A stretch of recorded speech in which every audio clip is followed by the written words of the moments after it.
to the SPL. I hope you spent your break wisely, because I sure didn't. I had to try and find something I could say to match the effort Dave Olson just put in that 5-minute break. What a nutcase he is. You got to pick up one of those Maxonomic chairs right now just so you can show some respect to the commitment my man is willing to put in. Remember, you get the exclusive in-game award skin when you pick up the chair. It's embroidered with all your favorite Smite stuff, like the logos. You can represent your favorite role, especially if you're one of those carriers that plays all of them. It's all right there for you.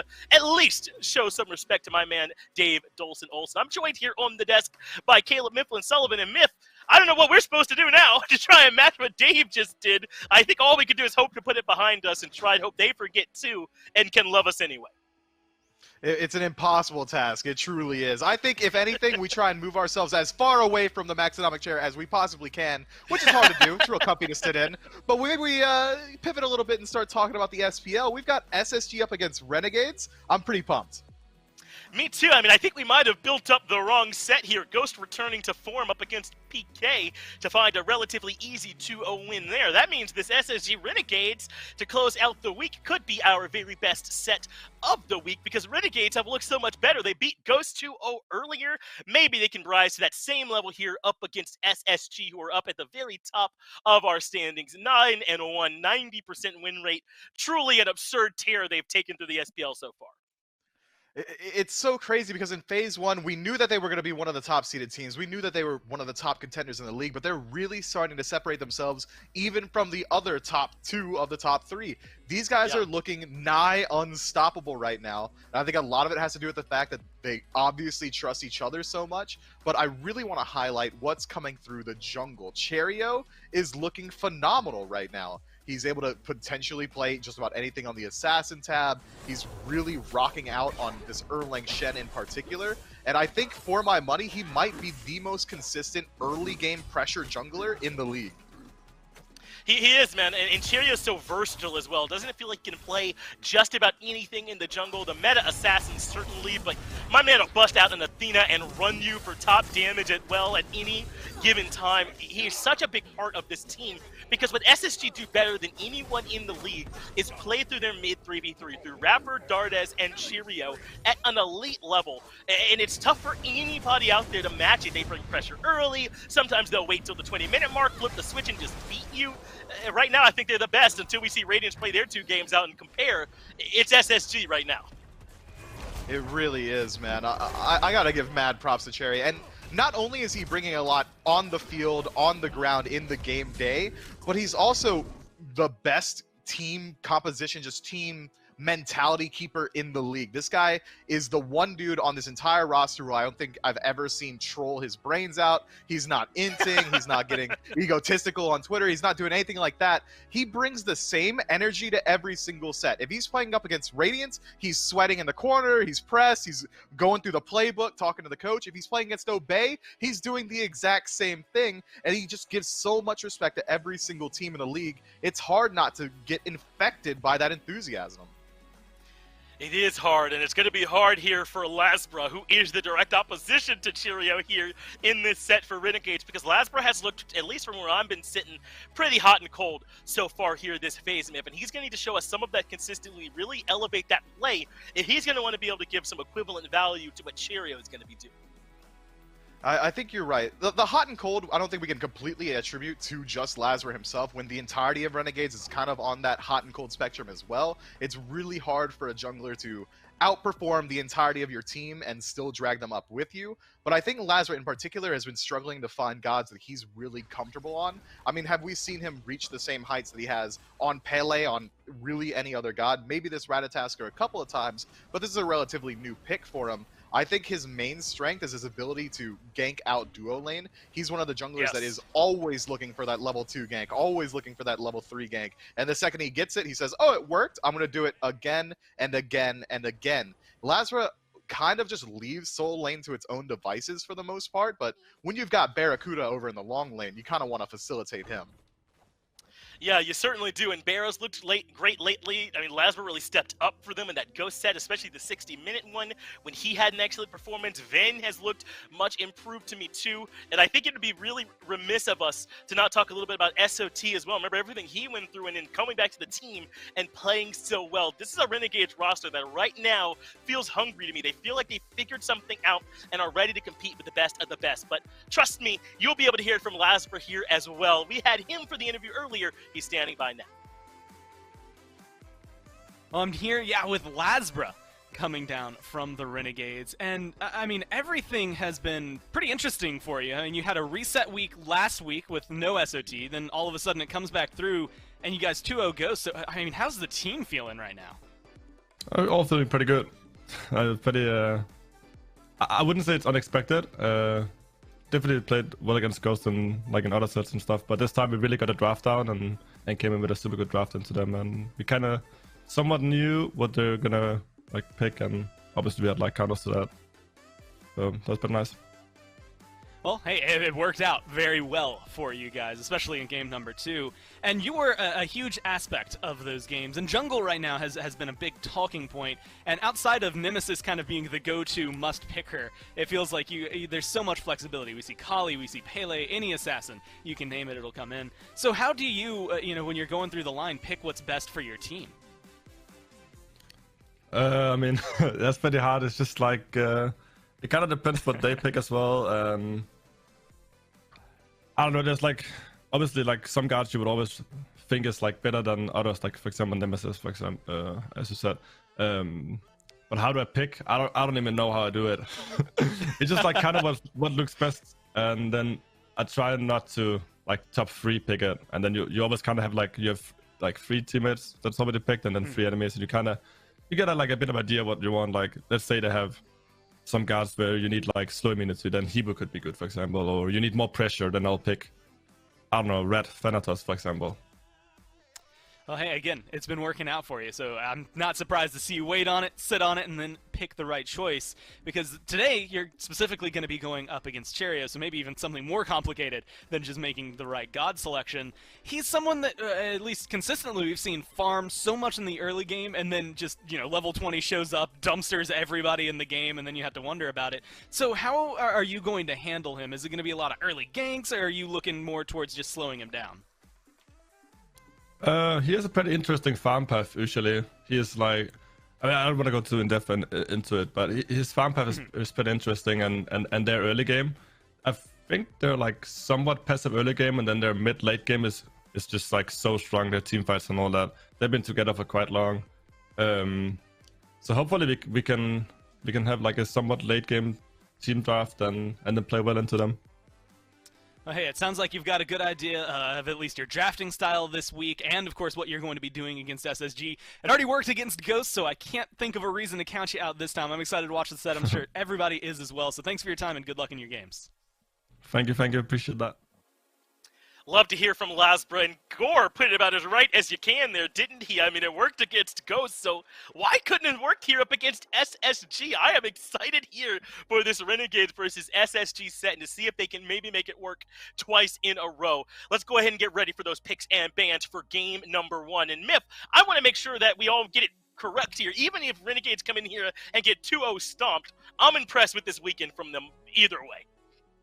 Yeah, there's no way we could take away a win over Ghost Gaming from Renegade. Yeah. They did great. They had a hard doubleheader week, and having just taken out one is so difficult. When you're playing at doubleheaders, you have to prepare for the one that you think is more important, right? Well, how are you going to distinguish between the two, SSG and Ghost? It's so absolutely hard to do. I wouldn't be surprised if Renegades over-prepped for SSG and kind of stumbled into the Ghost win. I mean, SSG's the top of the league for a reason.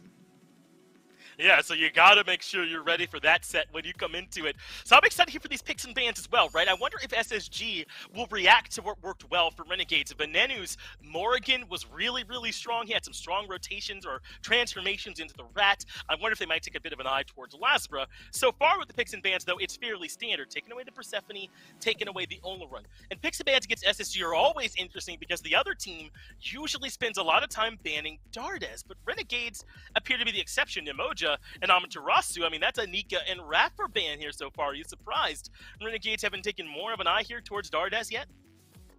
I'm completely surprised. I mean, you already highlighted, usually we see Aphrodite and Hera immediately banned out. Now there's no way they can get rid of both, meaning that we're likely to see at least one of them come through here for Dardes. But addressing Nika's Amaterasu is just a genius move. He's been allowed to play it, what, 10 games in a row, and he won 10 games in a row with 5-man dazzling offensives, with single-handedly defending the Titan against 3 while simultaneously taking down the enemy mid-Phoenix. Nika makes his stamp known when he plays that god, so I think he's definitely earned this ban.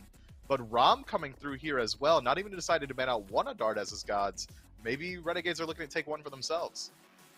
I mean, if you leave all of them open, Spacestation can't take all of them, right? So the Aphrodite will come through as a punishment. I imagine Renegades might have a chance to learn why everyone else is banning that. But Cthulhu is still out there. The Nemesis is still out there. Cupid is still out there. But you know the Renegades like to play. There are a ton of strong picks still open, even with, I would say, 5 of the very best gods in the game getting banned out here. So Renegades kind of have their pick of the litter. And they do tend to sort of prioritize those Hunter bans, Hunter picks rather, as Cupid does get picked here right away. So Cthulhu Nemesis, a lot of good picks here still left on the backswing. There are. I imagine we do see the Nemesis come through here. We've just seen so much pressure out of that god, and it would de-incentivize SSG from leaning towards the Cthulhu themselves, just because it's such a clean counter matchup in favor of Nemesis. But this Rom ban and immediately going to the Cupid means that SSG is going to have to fall down to a tertiary pick. Maybe the Heimdall, like we've seen out of Zapman, or even a Freya comes through here. But instead, it's going to be the Erlang Shen, likely for Cherio in the jungle. Tons of pressure. He's been playing it a lot recently. But I'm not sure how well that matchup is going to work into Aphrodite. Normally, you see the pin come down from a range straight into the ferret or the turtle form to catch up. I mean, Aphrodite's going to throw out a kiss, or if she has to, just drop Undying Love and immediately walk out of that pressure. It's going to be hard to find a mid lane gank. Not going to be an easy game here for Lazarus on that Erlang Shen pick at all. So I'm excited to see how he tries to play it. Anytime I feel like you're running into high CC for Erlang, it can be tough. But if he can find some good targets to stick to, then I think that value can be there. Meanwhile, SSG just kind of going down the tier list here at this point, right? Grabbing the Aphrodite, grabbing the Freya, and feeling pretty good about it. They also pick up this Sobek here, Myth, which has really hit a bit of a resurgence lately. As far as supports go, they all seem to feel comfortable picking up this god. I think we're all remembering that Charge Prey and Lurking in the Water, just nuts abilities that set up your team so well. So SSG lock up a really strong top 3 picks. It's really strong in the team fight phase if they're able to get there, but Freya and Sobek, if that Sobek is going to support, is going to be an incredibly low pressure lane. You've got a little bit of kill potential once they tick over to 5, but the ability to clear wave even into a Cupid with this post buff 25% additional damage on Heart Bomb to minions means that they're going to be struggling just to keep the waves out of their tower for the first couple of levels. They shouldn't be too worried about dying. Sobek's Peel is really strong. Banish is one of the best disengage tools in the game. So I think that they have a strategy, and SSG is no stranger to waiting for that 30-minute mark to really group up and win a team fight. And with the 3 that they have here, I mean, that seems like it is going to be the plan. If Renegades allow them to get to 19 or 20 minutes relatively low pressure or without much really anything put on them, and they're able to farm relatively easily, then yeah, SSG could start to pop off right when they normally do. Now, amazingly, Nemesis able to make it to the second rounds of bans, and Renegades, even being the ones coming up picking next, elect to ban it away. That means I think you're right about this Erlang Shen going into the jungle here for Renegades. They're going to be picking that one up and then taking this opportunity to try and ban some Cherio picks. No Nemesis, no Kali for him on the backswing. Meanwhile, SSG banning away some of Ven's picks. The Morgan, as I highlighted earlier, plus the Thoth, which he's also played well. Ven maybe got to fall down to a lower pick here in the middle lane. Yeah, when Ven's been put in this position in the past, he hasn't been really straying away from gods like Nuwa or even Agni, but instead he's going to put on his Dardes hat and see if he can bring out that Hera, and it fits incredibly well into the team comp. I mean, just look at Renegades' team comp. If you told me SSG picked all 4 of them, I would have believed you, maybe barring the Fafnir. Erlang Shen is going to be diving the backline. Cupid's going to bring healing to the backline as well. Hera's got some of the best self-peel in the game with Bubble Buddy Argus just backing you up every step of the way. I think this is a pretty strong jab from Renegades, and a lot of these picks were taken just to make sure that SSG can't get them themselves. I really like what we're seeing here. And again, I have not been very high on Fafnir here lately. This god has struggled, Myth. I mean, we even saw PBM playing it, I think, right in the set that they ended up losing with all those supports banned out. It didn't look very good there either. But now look at these next few picks here from Spacestation. Sun Wukong adds to the survivability trend that's going in this draft, right? This is a hard draft to kill, but this Robin gives them some much-needed early pressure. A lot of this is going to be on Cheerio to get them to the point where the Afro, the Freya, the Wukong, the Sobek make it pretty hard for Renegades to win. And Sun Wukong brings the additional benefit of just generally getting pressure in lane. Around level 5, he should be one-shotting the wave with Jinku Bang. You don't have to worry about him dying too much. Somersault Cloud, one of the best survivability tools in the game, as well as just being able to transform into a bird and fly away, means that you can leave your soul lane on an island if you're SSG and allow Cheerio to make sure that he is able to just go to duo lane, keep them afloat, hover around mid, make sure nothing goes wrong there. So I really like the Sun Wukong pickup in conjunction with the Raven. But Renegades, man, that's a lot of pressure on the map. Hera's going to have a ton of damage. Cupid and Fafnir should absolutely out-pressure the duo lane from SSG. Achilles has a decent matchup in the Sun Wukong just because you can poke him from a range and match a little bit of the sustain that he's bringing. I think Renegades are looking to put the pressure on very early. And remember, that's a lot of CC immunity into the ultimates for Spacestation to get them out of this Fields of Love. Shouldn't have too much trouble, I don't think, responding to this Cupid ultimate with this draft that Spacestation have. Can Renegades find a way to do it again, though? Can they upset yet another top team? Dulcin, why don't you let us know?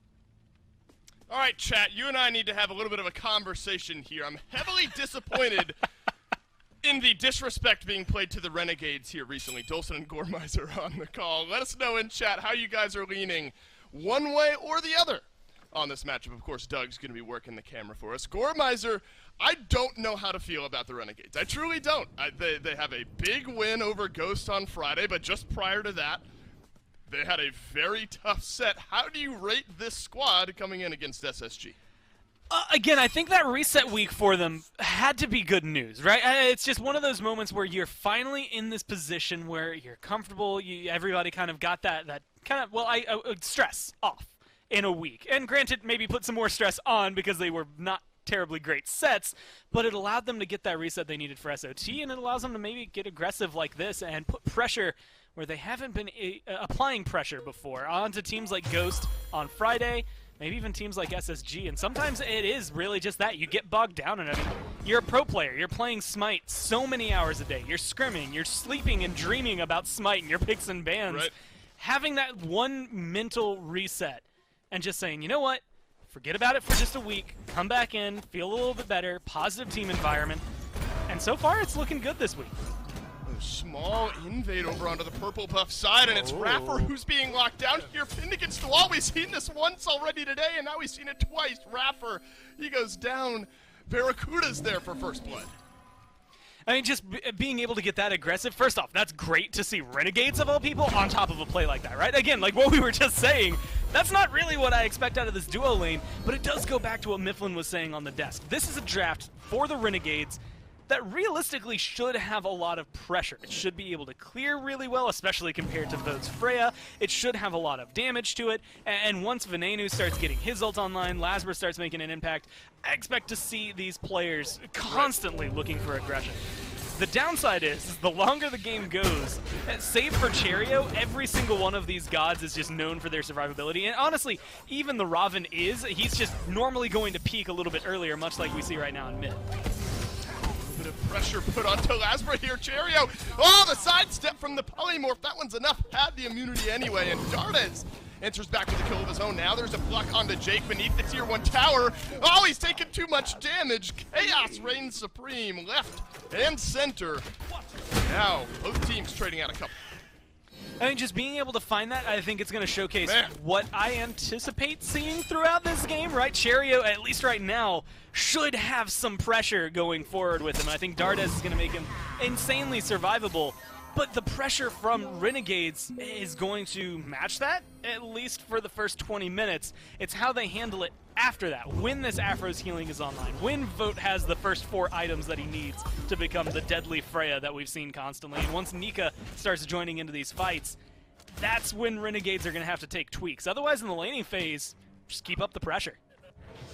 A little bit too far forward there from Jake. Maybe takes 1 or 2 tower shots too many. Now maybe a moment to breathe, and we can, I think, Gore, important for us to look at this mid lane matchup. The Hera versus the Aphrodite, both pivotal Dardes picks. Venenu has pivoted into the Hera a couple of times here recently, and we've seen the power of both of these mages out of the mid lane. Hera maybe a little bit more recently than the Aphrodite, but if we know one thing about Dardes, it's that the bans don't lie, and it's that this Aphrodite is something to be feared.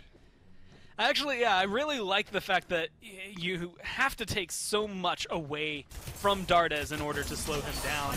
But it's maybe more impressive to see that it's not going to do much against him. Like you said, the bans don't lie. Dardes does equally well on this Aphrodite. Maybe not specifically him. It's not always going to be the best KDA just for him, but team-wise, it's exactly what you need coming on. It enables Cherio, it enables Vote, Nika, Raffer, anybody to go in and play a little more recklessly, which I think is going to open up a lot of territory for them, having that healing available. But it also means Cursed Onks are going to have to come online. Divine Ruins are going to be necessary. You're going to need Brawler's Beatstick. Any anti-heal item you can think of for the Renegades, right, you're probably going to have to scoop up to deal with that, because even just an Aphrodite is enough. But then you look at Cherio having healing. Raffer has healing. Vote's going to have healing because of lifesteal. Nika has healing. Like, everybody on SSG has some sort of sustain. And that's just, it's a rough game to play against when that amount of survivability exists. It's definitely going to be concerning, especially when Cherio has started to pull himself out to a bit of a lead. Now, to be expected, though, with this Robin doing well early in this game, Lazar maybe needing a little bit of extra time to come online. So just a one-level differential there, not much to be looked at, I suppose, overall. But, I mean, if you really want to look at Erlang Shen and the jungle Gore, I love it from what we've seen here recently. I know it's something Obey and specifically Sino have made great use of the setup for the rest of the squad. But the Erlang Shen between the big taunting and big damage, depending on how you want to go for the build here, we'll have to return to that as Nika looked at the execute from SOT, stared it down, used the ultimate of his own to stay alive. Lasper, though, has that potential to really turn this game on its head. Now hovering over towards this blue buff side, but nothing will come of it. Yeah, no, it's one of those things. I think every single member of Renegades are going to be able to find plays like that. Get aggressive, force Nika to play defensively.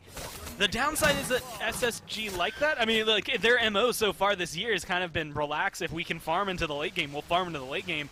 Worst case scenario for SSG, they have to skirmish, but they are so good at counter initiations and counter engage that Renegades have to be careful not to get maybe too much into their aggression, because sometimes it'll get flipped on its head.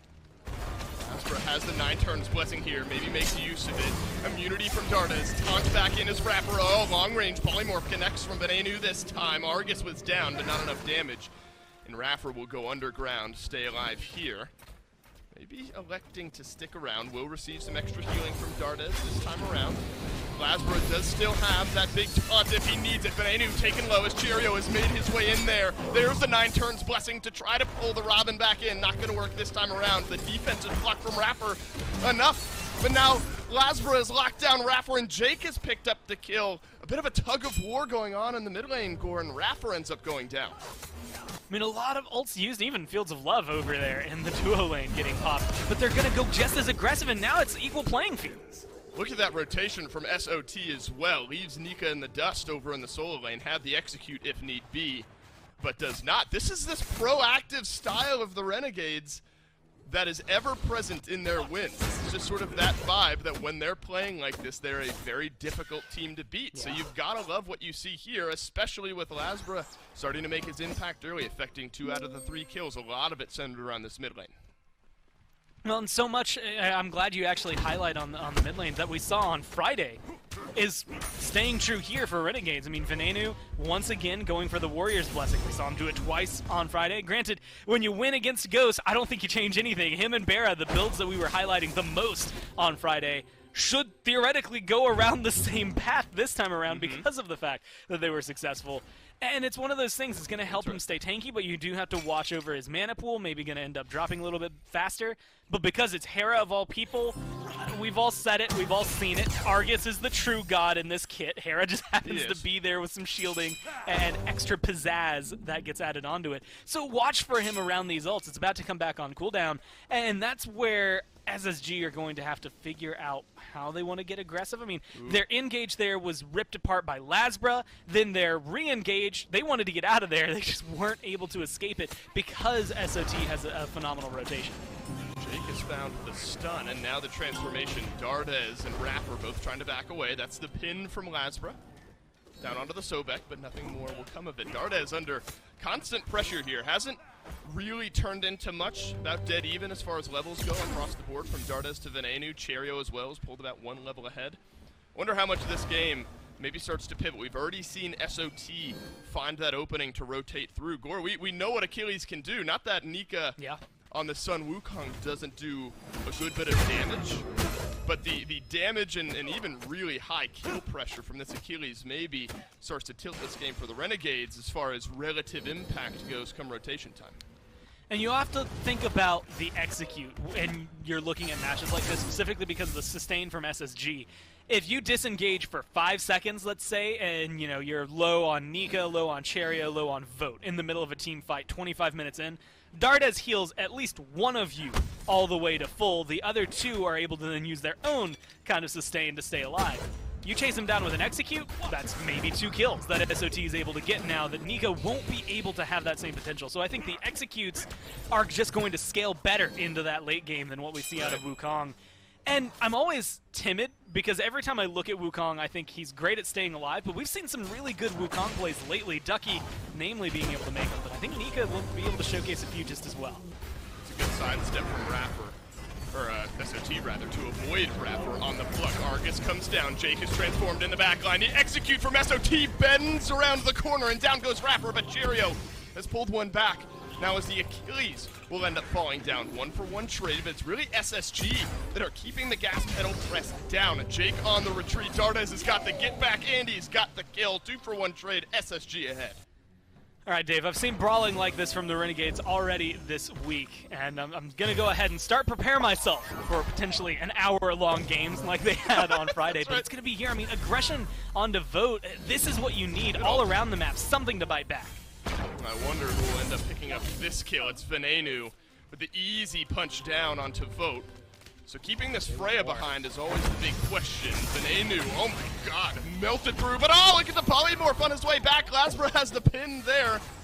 Dead to rights was Venenu, but hits 2, maybe even 3 on the fadeaway. Polymorph stays alive. Hera, some self-peel baked into that kit as well. Venenu stays alive. So we've come to expect, Gore, this mid-lane Hera on the rise as far as the meta goes. I mean, she showcases, I think, everything that you need right there. Even when in danger, you don't have to use your ult. You've got a polymorph, you've got a shield, and while it's maybe not as conventional as some of the other direct escapes that you'll see on some mages, it's enough, right? Half the time, if your tower's there, it's going to help you get out of there. Worst case scenario, Vin goes down, but sets up maybe a turnaround for his team. So there's a lot of options she opens up that maybe other mages don't. I think that's what we're going to see. Teamfight mage, she's going to be great. A lot of damage there onto Vote as well. So just showcasing where Vin is going to fit.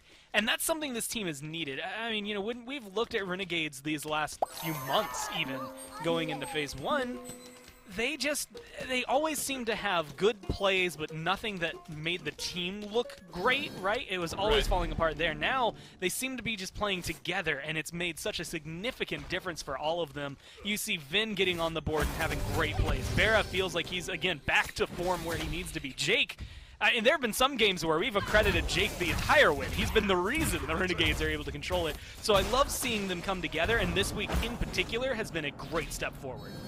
Yeah, for better or worse, it feels like Jake sometimes is the one headlining this team, isn't it? With the likes of Venenu, Lasbra, SOT, Barracuda on the squad.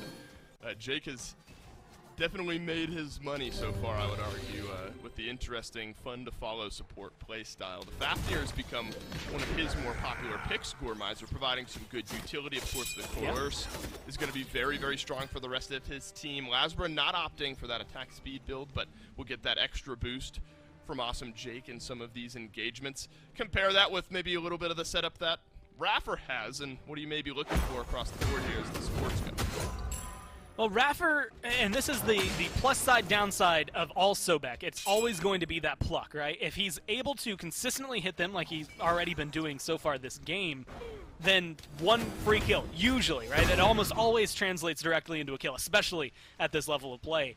The downside is, and we've seen I think only one of them miss, but it has led directly to a death, and that's the downside. You displace yourself every single time. If Renegades are able to reply to it either in time or even just after the fact, they can not only save the teammate that does get plucked, or potentially stop them from getting plucked. They'll kill off Raffer, and then the front line starts to disappear, and that's where I look back towards Jake, right? He's gone for that Stone of Binding. He's going to have a little bit more protection shred in this kit with his setup on that hammer, and that is going to make it easier to deal with Nika, to deal with Raffer late game. Even, you know, Dardes, depending on whether or not he goes for a slightly tankier build, or even if he doesn't, killing them off faster is just going to be more helpful. They're already getting their Brawlers online, their Pestilences online, right? And once they hit level 12, I anticipate seeing like a Cursed Onk somewhere. More than likely going to end up on Jake, but it could, well, no, it's not going to be on SOT. He's already picked up the Thorns. That's just the way they have to play against this one. And as long as they can cut off the healing, they've got a free, let's say with Cursed Onk, 8-second window now that they can play just as aggressive as they have been this entire time. I mean, we've seen this level of anti-heal now at Divine Ruin for Venenu put in just for an Aphrodite. And you've already spoken the praises of the amount of healing that SSG have, so definitely not surprising. And maybe we even need a little bit extra small slowdown in this game after a lot of skirmishing happened early on there. Cherio's built up about a 1-level lead for himself, moving over towards the Pyromancer now. Our SSG starting to farm that one away. Nika playing zone here with SOT Lasbra hanging close by, but nobody there on the answer. That's the free Pyro over to SSG, and that's going to bring that gold lead right back to even. And that is important. It brings it to even. If you get a Gold Fury there in your SSG, maybe you do pull the lead a little bit more in your favor, but I'm looking towards Renegades for that kind of control. They've been dominating the duo lane vote. It's more just essence of what you're going to get when you pick Freya. She's not known for dominating her lane. She's known for dominating the late game. So give him a little bit of time, let him relax over there. And he's actually been farming pretty well, still about a level up on Barracuda. But we've seen this build from Barra this week, and this is typically where the pivot for him already starts. He's got the cooldown reduction, he's got the mana he needs, now he's going to start going into some attack speed, he's going to be able to hit you a little harder, a little bit more often, and it was that pivot that really brought the duo lane into the game for the Renegades. Even now, it's been pretty quiet from the Cupid. We've seen a few ults, we've seen him get aggressive, but now as he starts to pick up these next 2-3 items going for the same build he did on Friday, we'll start seeing some pin come through. All of a sudden, Raffer's in a little more danger. The CC, the attacks, the damage that Cupid brings will put Vote in danger until he can finish off, well, now his second ring. So it's going to cause a shakeup, I think, for SSG, just watching Barracuda. And I think on the flip side of that coin, though, I mean, we always have to look towards Freya and the big buzz question, I guess, of have you done enough? We'll see here, maybe right where Vote and Barracuda respectively stand as the Wolf Fury started up. Reset at around half HP. Jake is going to get plucked right back in, but will lead his way back to the rest of his team. Venenu, shielding abound, stays alive here. And look at this, Cherio's being melted away by Barracuda. Argus still bouncing his way forward, doing his fair share of damage to Dardes. That's not even a player. Argus just running down Dardes here in the backline. SOT's done the damage. Aegis out by Dardes to stay alive. But this Achilles can close that gap quickly if need be. We'll have to check in, see where that one ends up going as Lasbra picks up the kill onto Vote. Now Dardes and SOT dancing around to this tier 2 tower, but the stun, Love it. It rings true this time around. Down goes Dardes. Renegades have found themselves a 4 for none. Gore could be a deicide if SOT collapses. Well, they're already trying to lock him down. This is the glory of Sun Wukong. And it's the one thing we almost always say about him. I love to steal it away from Finch, but he does one thing stellar, and that is live. No matter what, he's going to survive. And there's even moments throughout that, you know, that caught my eye. Barracuda throwing out his fields of love, not onto anybody, not under Nika, not looking for anything except to save Venenu, to make sure that you don't have Nika jumping in. You don't even lose your mid laner, just to pull that fight even more in their favor. And it's just these level-headed plays that the Renegades are making, and even, you know, splitting apart in the middle of the fight, but keeping it in their favor. has been phenomenal. We've already talked about the healing on SSG. I think at this point, if I do it again, someone's going to yell at me.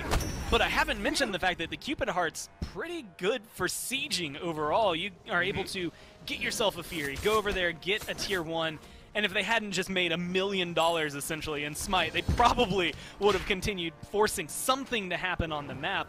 But now being able to back up, finish some more items, if they can just take 1 to 2 more engagements like that, Renegades are in a win state. You know, Gore, I mean, obviously not all on SOT, but you're kind of looking at Nika as the last surviving member. That was some of the concern we raised earlier about the relative maybe damage impact in some of these fights. It's a 4 for none for the Renegades. And I took just quick note of the damage charts as the lower third popped in there. There's about a 5,000 damage differential, 10,000 for the Renegades to 5,000 damage dealt in that fight to SSG. Sometimes you see these really close nitty-gritty fights. That one wasn't one of those, but the Renegades absolutely have that pivot point here where they can do a lot of damage. Venenu versus Dardes is maybe where a lot of that comes out, Gore. I mean, Dardes is going to be doing damage. The Get Back has some damage built in with those items as well. But maybe there's an argument that Hera just does straight up more consistent, easier attainable damage than what Dardes can keep up with. Yeah, the damage from Dardes, I mean, almost everything in Aphrodite, you're either going to get a burst from back off or it's tick damage from birds, right? I mean, there's literally nothing else in her kit that's going to make her stand out. And so maybe you're going to get some good burst moments, but not enough that it's going to keep up with what you can expect out of Hera. Look at Lasper, he's going to taunt back in, Vote who immediately uses the beats. Cherio goes up and over, but double disengage there from the Renegades, keeps him alive. Collapse from Rapper, Dardes off to the side. Cherio receives the link here, so some get back damage maybe. Should the Robin choose to leap in? Not to be though. Spacestation Gaming still not done calling the shots. They're gonna grab themselves a tier 1 tower in the long lane. That's impressive commitment from SSG onto the left lane. I think better for Renegades to be able to react that fast and make sure they don't lose a fight, because now, I mean, look at Raffer. He's separated from the team, Nika as well. It's a good chance to try and get aggressive, but again, I love the patient play. I also think it's interesting, I keep looking down at Vote's build, because he's got himself a hastened ring, something that I think is deemed necessary for Freya to really feel like she's doing damage. But went for the Telkine's ring, still doesn't have a ring of Hecate picked up. And granted, it's seen a lot of nerfs recently, but maybe a little surprising, at least to me, to see it fall down in priority in the build as well. And so keep watching over him just to see if this late game Freya is as much of a menace as she was earlier this year. Right, and I sort of brought that up just prior to a skirmish starting where have you done enough to slow down this Freya? I mean, at 1 and 2, we've seen Freyas get ganked a whole lot more than what the Renegades have put forward into Vote this game. So it's now doing that in team fights, mitigating Vote as far as the fights go. That's going to be important moving on. Now the Renegades are going to pull the Pyromancer, not quite as sneaky as SSG were earlier on in this game. That's going to give them a big bolster to their gold in the back pocket, 3,000 in the lead. So it's the Renegades who are kind of pulling the strings, calling the shots here, something they'll need to continue to do, especially given what I just brought up, Gore, and that the Freya is just going to get better as this game goes on. This is where I get a little iffy, though, Dave, because I'm thinking back to what everybody was saying on Friday. What was it that let Renegades win? Renegades themselves, I mean, Barracuda just said it was a support diff. It wasn't anything he did, wasn't anything Vin did. They just played their game. It came down to the fact that Jake and SOT were much more just cerebral in the fight, I guess. They were making better plays, good positioning than what we got to see out of Ghost at the time. And honestly, I'm kind of feeling similar vibes right now from SSG. I think Raffer, depending on how it goes, is either going to make a great play or misposition himself and get melted, right? I mean, that's just the nature of Sobek. He's already 0-4, though, so it kind of leans that things have not been going great for him. Nika, unfortunately, hasn't necessarily had any big plays so far this game. And that's what's leaving it open for Renegades. They are dictating the pace of the game, and SSG are doing a stellar job keeping up, but they're still falling behind, right? I mean, they're falling behind in kills, in objectives. This next Oni Fury that's going to spawn right about now is just going to make the biggest difference. If Renegades can get this either with a big team fight or without any contest, then I think SSG are almost entirely relying on their sustain and their ability to defend off of that. Otherwise, I think they could just be looking at themselves getting their Titan killed and going into game 2. Well, remember, that's what we saw, you know, yesterday, were these games where Obey were kind of clinging in there until halfway through. And then SSG suddenly just flipped the switch at one big team fight. And so that's definitely their MO. Renegades still, though, as mentioned, in the gold and maybe map control department. All the waves kind of clashing with one another, equal distant as far as map control truly goes. Renegades a little bit deeper on the ward coverage on the SSG side of the jungle, so rotating towards this Oni Fury a little bit more dangerous for the blue side of the map. Quicker objective burn, maybe plays with SSG, and that's where their confidence stands. Oni Fury already down to half HP, SOT close by. See if SSG decide to reset this one. They do, they'll back themselves off. Lasbra rotating over from mid lane, but he's been left alone here. Nika is going to move his way forward. That's the blink to try to engage onto Laz, but won't find it. And that's what you need to look for every single one of these fights. Either watch the minimap, or if you can track them down and the barrage that is going to ensue, look for SOT and look for Lasbra, because where they are is going to dictate the fight. Because what they were doing on Friday, try to get to the carries. If you can kill off Vote and Dardes before anything else, it doesn't matter what Rafa and Nika are able to do. It doesn't matter what Cherio can do. They won't have that same capabilities. Those two are the main targets, and you can see they're linked together, so maybe that's a benefit. There's a lot of healing and survivability there when Dardes has his ult. Maybe it's a detriment because they could just easily get caught out next to each other, having to stay so close to stay linked. Jake pokes his head around the corner, eats a stun and a little bit of tick damage on the back end. Oni Fury started up once more by SSG. This would be big for the Order side to get a little extra built-in map pressure, start pushing out some of those waves towards the Renegades, who have controlled a good bit of the map up to this point, though all else equal, one tower down for both teams. Oni Fury's going to get reset again. Both teams very cautious here, Gourmizer. Maybe they sense the same thing that we do, and that one big fight is kind of what we're waiting for here. 24 minutes in, haven't even looked over towards the Fire Giant side of the map. And at 24 minutes in, those death timers are going to be so long. So maybe it makes sense that both teams kind of cautious, poking and prodding, not wanting to fully engage in on any of these fights. This part almost feels like the eye of the storm, right? We're in the center, nothing devastating is happening, but you can still see it's moving forward, and you know that the other side of it's about to hit, and you're just waiting for the damage that it's going to do. So far, it's all been favoring the Renegades when it comes through, and honestly, normally I say this for Freya. I think she's got 3 rings online. She's happy where she is for Vote. My eyes are realistically on Barracuda, right? He's taken a level lead now over Vote, so he's pulled that way back in his favor. There's a level there for Venenu. And watching their builds, the longer the farm gets up, I think the harder Hera hits, the harder this Cupid's going to hit, the better it is for Lasbra even. So this is actually one of those points, as much as I like to mention that, especially 25 minutes, I think was the exact number I gave, it's really good for SSG because of their sustain. I think letting the itemization start to get out of hand for Renegades is maybe going to come back to bite Spacestation. They might need to jump forward and force something to happen sooner rather than later, or else it could just turn dark real fast. That's true. I mean, a full build Robin will always hurt, but it's in that early game where we normally see Robins push that advantage. We've brought up the Freya, but then the scaling, as you mentioned on the Renegades, is maybe where their confidence lies. Looks like a rotation over towards the Pyromancer side. Let's see what the answer is from SSG. Sometimes we see the Oni Fury. Oh, they've set a trap, and they've jumped in here. Nika taunted back in, collapsed on by the rest of the Renegades, but hey, Wukong, he'll survive. Linked up by Dardes, up to the sky he goes. Will he choose to land back down? He will, but not on the Renegades this time. Now, if you want to look at it this way, with Nika's ult and with Dardes' ult, you kind of have 7 lives, maybe 8 if you want to count Vote's ult, that you have to burn through here. I love that they're trying to get him and get aggressive, but Jake maybe too aggressive here under the tower. He'll be able to leap away. Fields of Love used. That's going to lock down 3 members of SSG. Here's the follow-up we've been looking for. Argus will drape down over Dardes. Undying Love used. Oh, and he'll stay alive deep in the back, but Rapper's been left alone with 5 members of the Renegades looking towards him. Stunned down onto SOT. Hera Punch just short here, but Cherio, what are you doing? Oh, that's the up-down. Finds a big engage, but the damage isn't there until Nika rejoins the fight. Valkyrie's discretion. That's going to melt down at Lasbra. It's a double kill for the Wukong, who says he can't do damage. Nika has 2. The chase still on. Underneath the tier 2 tower, Jake will get stunned up, cleaned up. Nika with 3. Big fight for SSG.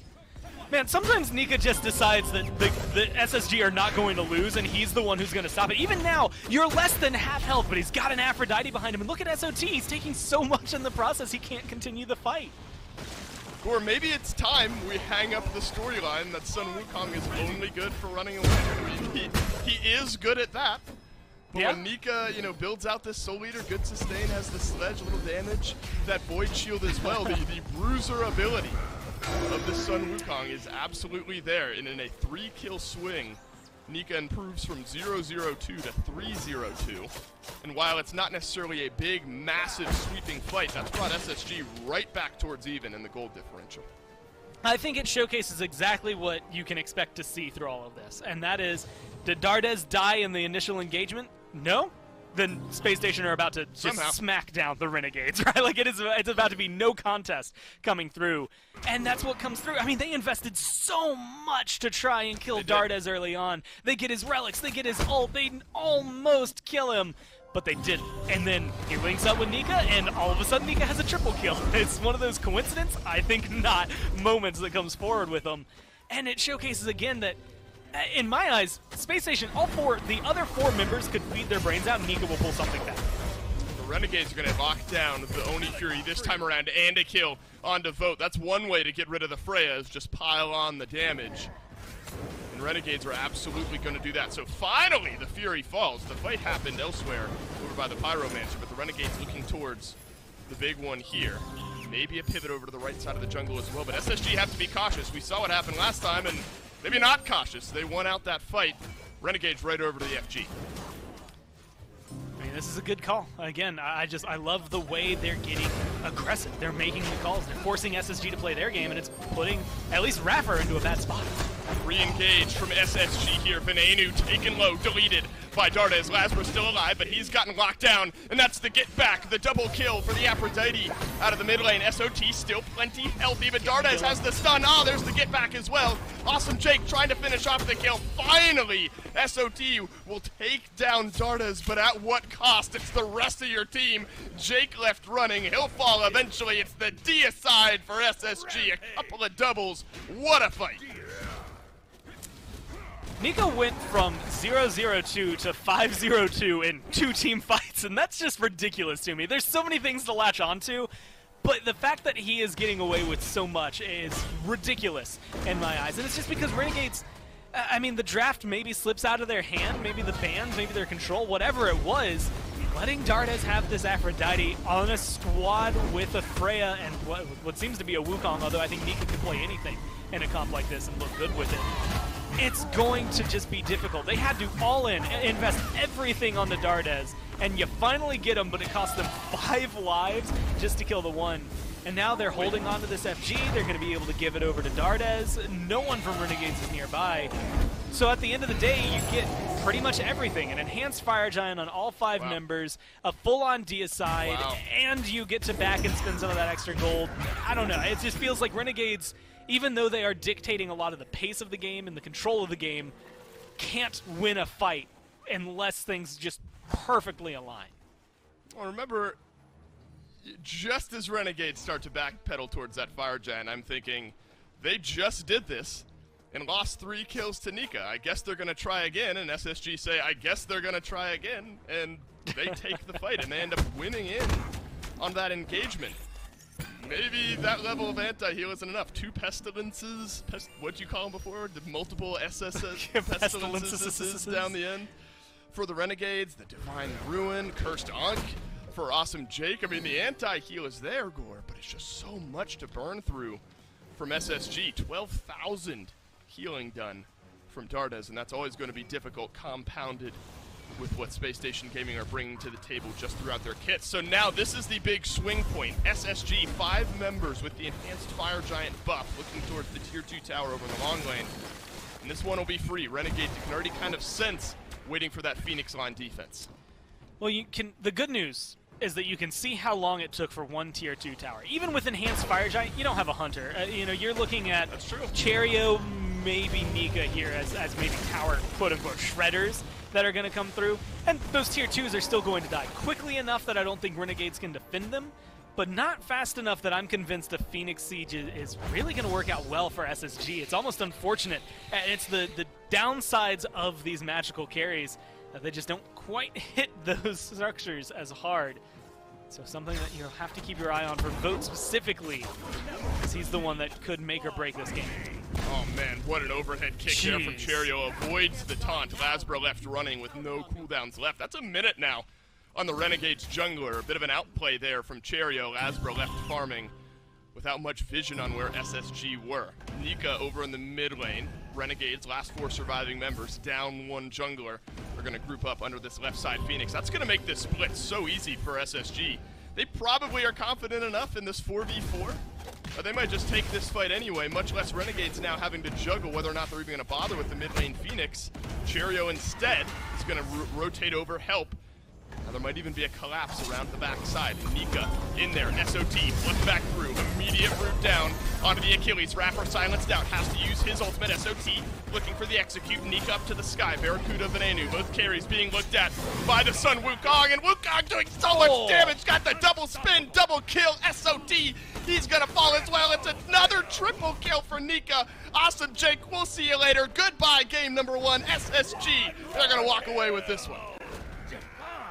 He finds 4. Dave, I don't know what else to tell you. He finds 4 of them, man. Like, if it comes down to the solo laner having this big of an impact, I don't know how you can pull it back. And there's a reason that they have a 90% win rate for Spacestation Gaming, and it's just because they do what seems like everything. Even when they are losing the game, they lost the game better than most teams, right? Like, I mean, they're just playing so well. At 10-0-4, you can't really argue where a lot of the presence was felt, but I think, you know, MVP goes to Nika. If there's whatever the secondary, I guess second most valuable player, has to go to Dardes through a lot of that. I mean, the healing that enabled him in a lot of those fights, if Nika ran forward, took too much damage, or if they just needed to get aggressive, it opened up so much value for them. And it just made such a huge difference. I think if you can't control the solo laner on SSG, you're losing the game. Gore, I will not tolerate any more of this Sun Wukong slander in this caster house. And it was totally my fault, right? We're talking about the solo lane, how SOT early in this game was driving a bunch of the pressure, 3 kills to the 0 of Nika, and it's entirely not my fault. Luckily, it's what happens in the game, but right as I say that is when things turn around, and Nika absolutely runs away with this one. What a blast there. Renegades had a foothold, but SSG, they spring it loose, grab themselves the win in game number 1. Quick break before game number 2.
Well, Space Station got to benefit from what felt like a lapse of judgment from Renegades letting that Aphrodite through. And don't worry, you get to benefit from a lapse of judgment too. There's no way we meant to put a deal this good into the game, right? Instead, make sure that you enjoy the Sun and Moon Gym sale. Get up to 33% off gym packs right now, 50% off voice packs, as well as 50% off elemental chests, and more. What are you even listening to me for anymore? Bring up SMITE on your other monitor, hop in game, and make sure you get to enjoy all the cool stuff that is on sale right now. Meanwhile, Mifflin, you and I get to discuss how good Aphrodite is for Dardes and how that enabled SSG to eventually run over Renegades despite a good early game.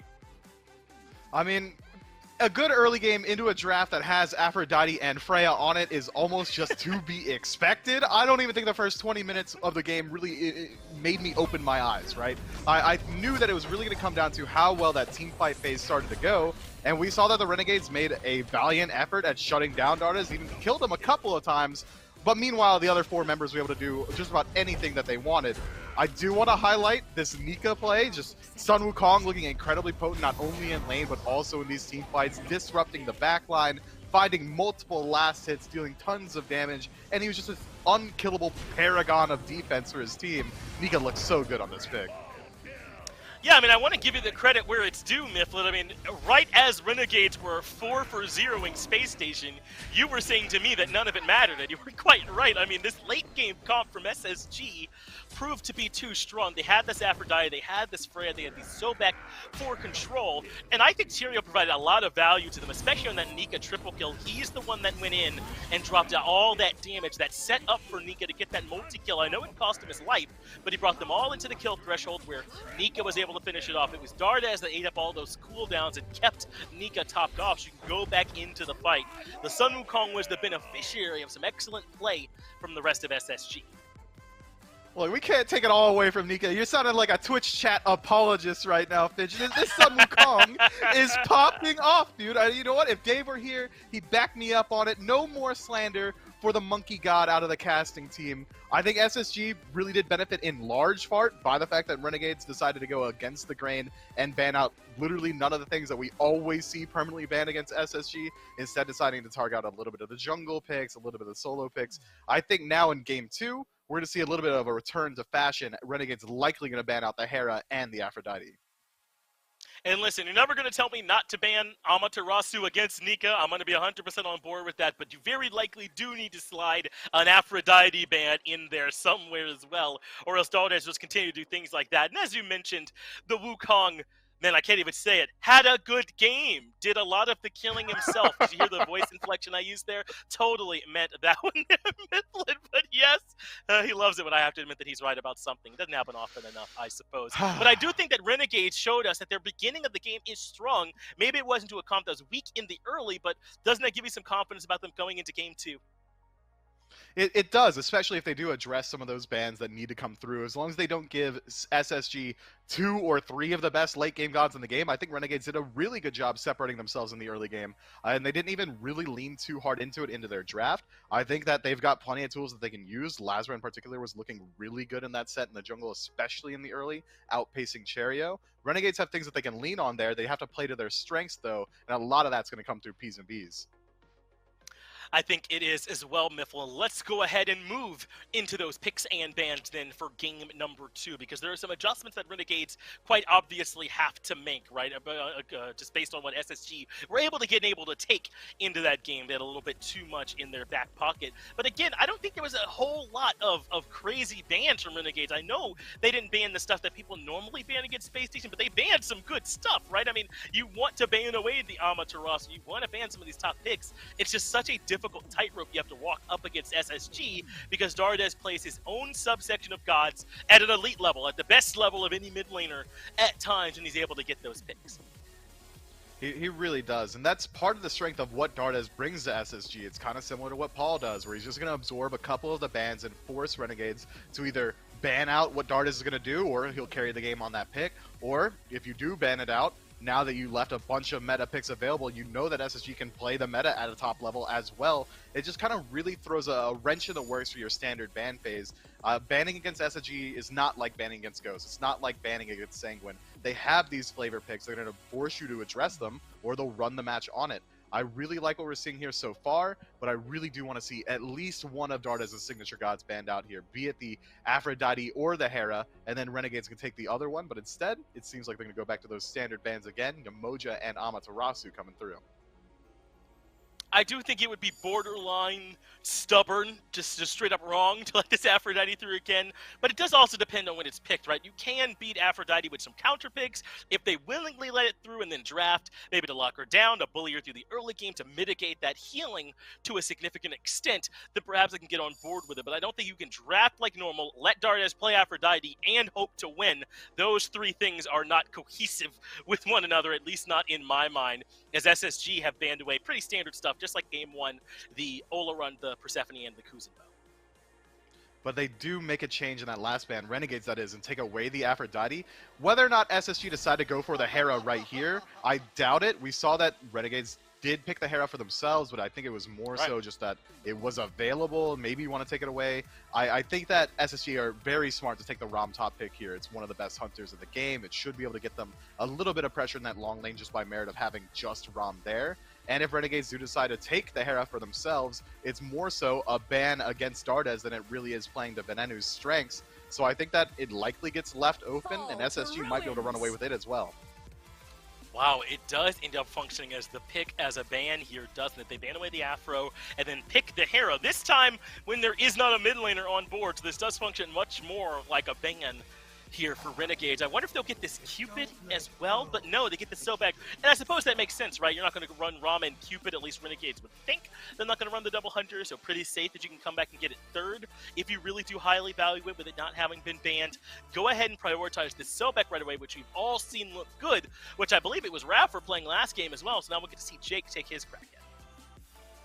They're playing with fire a little bit, though, because we know that SSG has run the double hunter, triple guardian comp in the past. But with Hebo getting picked up here, maybe we don't. It could be Hebo jungle, and then you still see that Cupid get flexed into mid. Has yet to be seen. We know that Cherry certainly has a Hebo. He's been playing it a lot in ranked as well as competitive. Right. But no, it seems like it is going to be a little bit more of a standard draft. Xing Shen getting picked up as well. Can flex in a solo, can flex in a support. The relative value is about the same in either role. Toss Xing Shen into the long lane. You can get a little bit more aggressive. You can play for those high kill potential lanes. You can really try to use the mobility of Rom to really catch up with Xing Shen. Toss him in the solo lane, though. He's just going to sit over there, use the HP 5, make sure his tower doesn't go down. Won't really be able to win out in most 1v1 trades. But either way, strong flex pick. Renegades picking up Cupid, though. I like this a lot. That's an OG kill lane. We say it every single time, but Sobek and Cupid together, plucking a Heart Bomb, it's a death sentence. It is. You could die right away from it. And I like that they went ahead and grabbed it here. There's a chance that SSG could have banned it. I mean, they likely could have come back and grabbed it anyway a little bit later on, but I don't think this hurts them at all to pick this up. And then they haven't really tilted their hand about what they want to do with the rest of their draft. Renegade still needs to pick up a jungler and very likely a solo laner. We've seen so much Sobek support that I wouldn't be surprised if it ends up going there again. And it looks like SSG recognizing the same things, banning away this Robin. But this has to warm your heart a little bit. Wukong getting the respect ban there from Renegade. Not going to let Nika run that back. I mean, he earned it. Nika got an unofficial pentakill, a literal actual quadra kill, dominated lane, dominated the rotation phase. I've already sung his praises. We don't have to go into it anymore. But now, with so many bans coming through, both in the jungle and in solo as well, Nika's going to get to fall down to a more tertiary pick. After coming off of 10 straight games of Amaterasu, finally coming through to the... Cthulhu's still up, dude. Oh, no. Renegades? You know, it's not going to happen. We would have seen Cthulhu come through already if it were going to happen. Right. Renegades, they know what they're doing. They wouldn't leave Cthulhu available if they thought SSG was going to take it, surely. Yeah, they must feel confident. I mean, they did ban away the Nemesis too, so they couldn't even pick it to make the matchup worse. But as you mentioned, they are looking somewhere else. Renegades perhaps aware that this Osiris was in the back pocket here for Spacestation. We don't see a ton of Osiris nowadays here, Myth, but I do think that he does a lot of things that you want. Poses a good threat to the back line, can hold his own in lane. How do you feel about this pick right now? I think Osiris brings a lot of the same value as the majority of the other warriors in that he can absolutely dive the backline, but his damage output is a little bit slower than you'd expect to see. The burst potential doesn't even match what something like a Sun Wukong or a King Arthur is able to bring. The survivability is a little bit lower, but if Osiris does pull ahead, if he's able to get a 1 or 2 level lead, he might still just be one of the best lane bullies in the game. You're not walking away from him. You're infinitely slowed. You're stunned. He's getting some DR if you're within the tether range. I think there's a lot that's going to come through here that's going to help them out. And his ultimate into this pseudo healing draft, Cupid brings a little bit of that sustain. It's not really going to work out nearly as well. Well, I got two things to address here. First, I'm a little surprised that if SSG wanted double hunter, that they didn't take the Cupid a bit earlier on and go ahead and get that on their side, allowing it over to Renegades when you know Bear is comfortable and is scary. But Myth, you know I got to throw you to the wolves here. Makes some sense now of this draft that we got here for Renegades.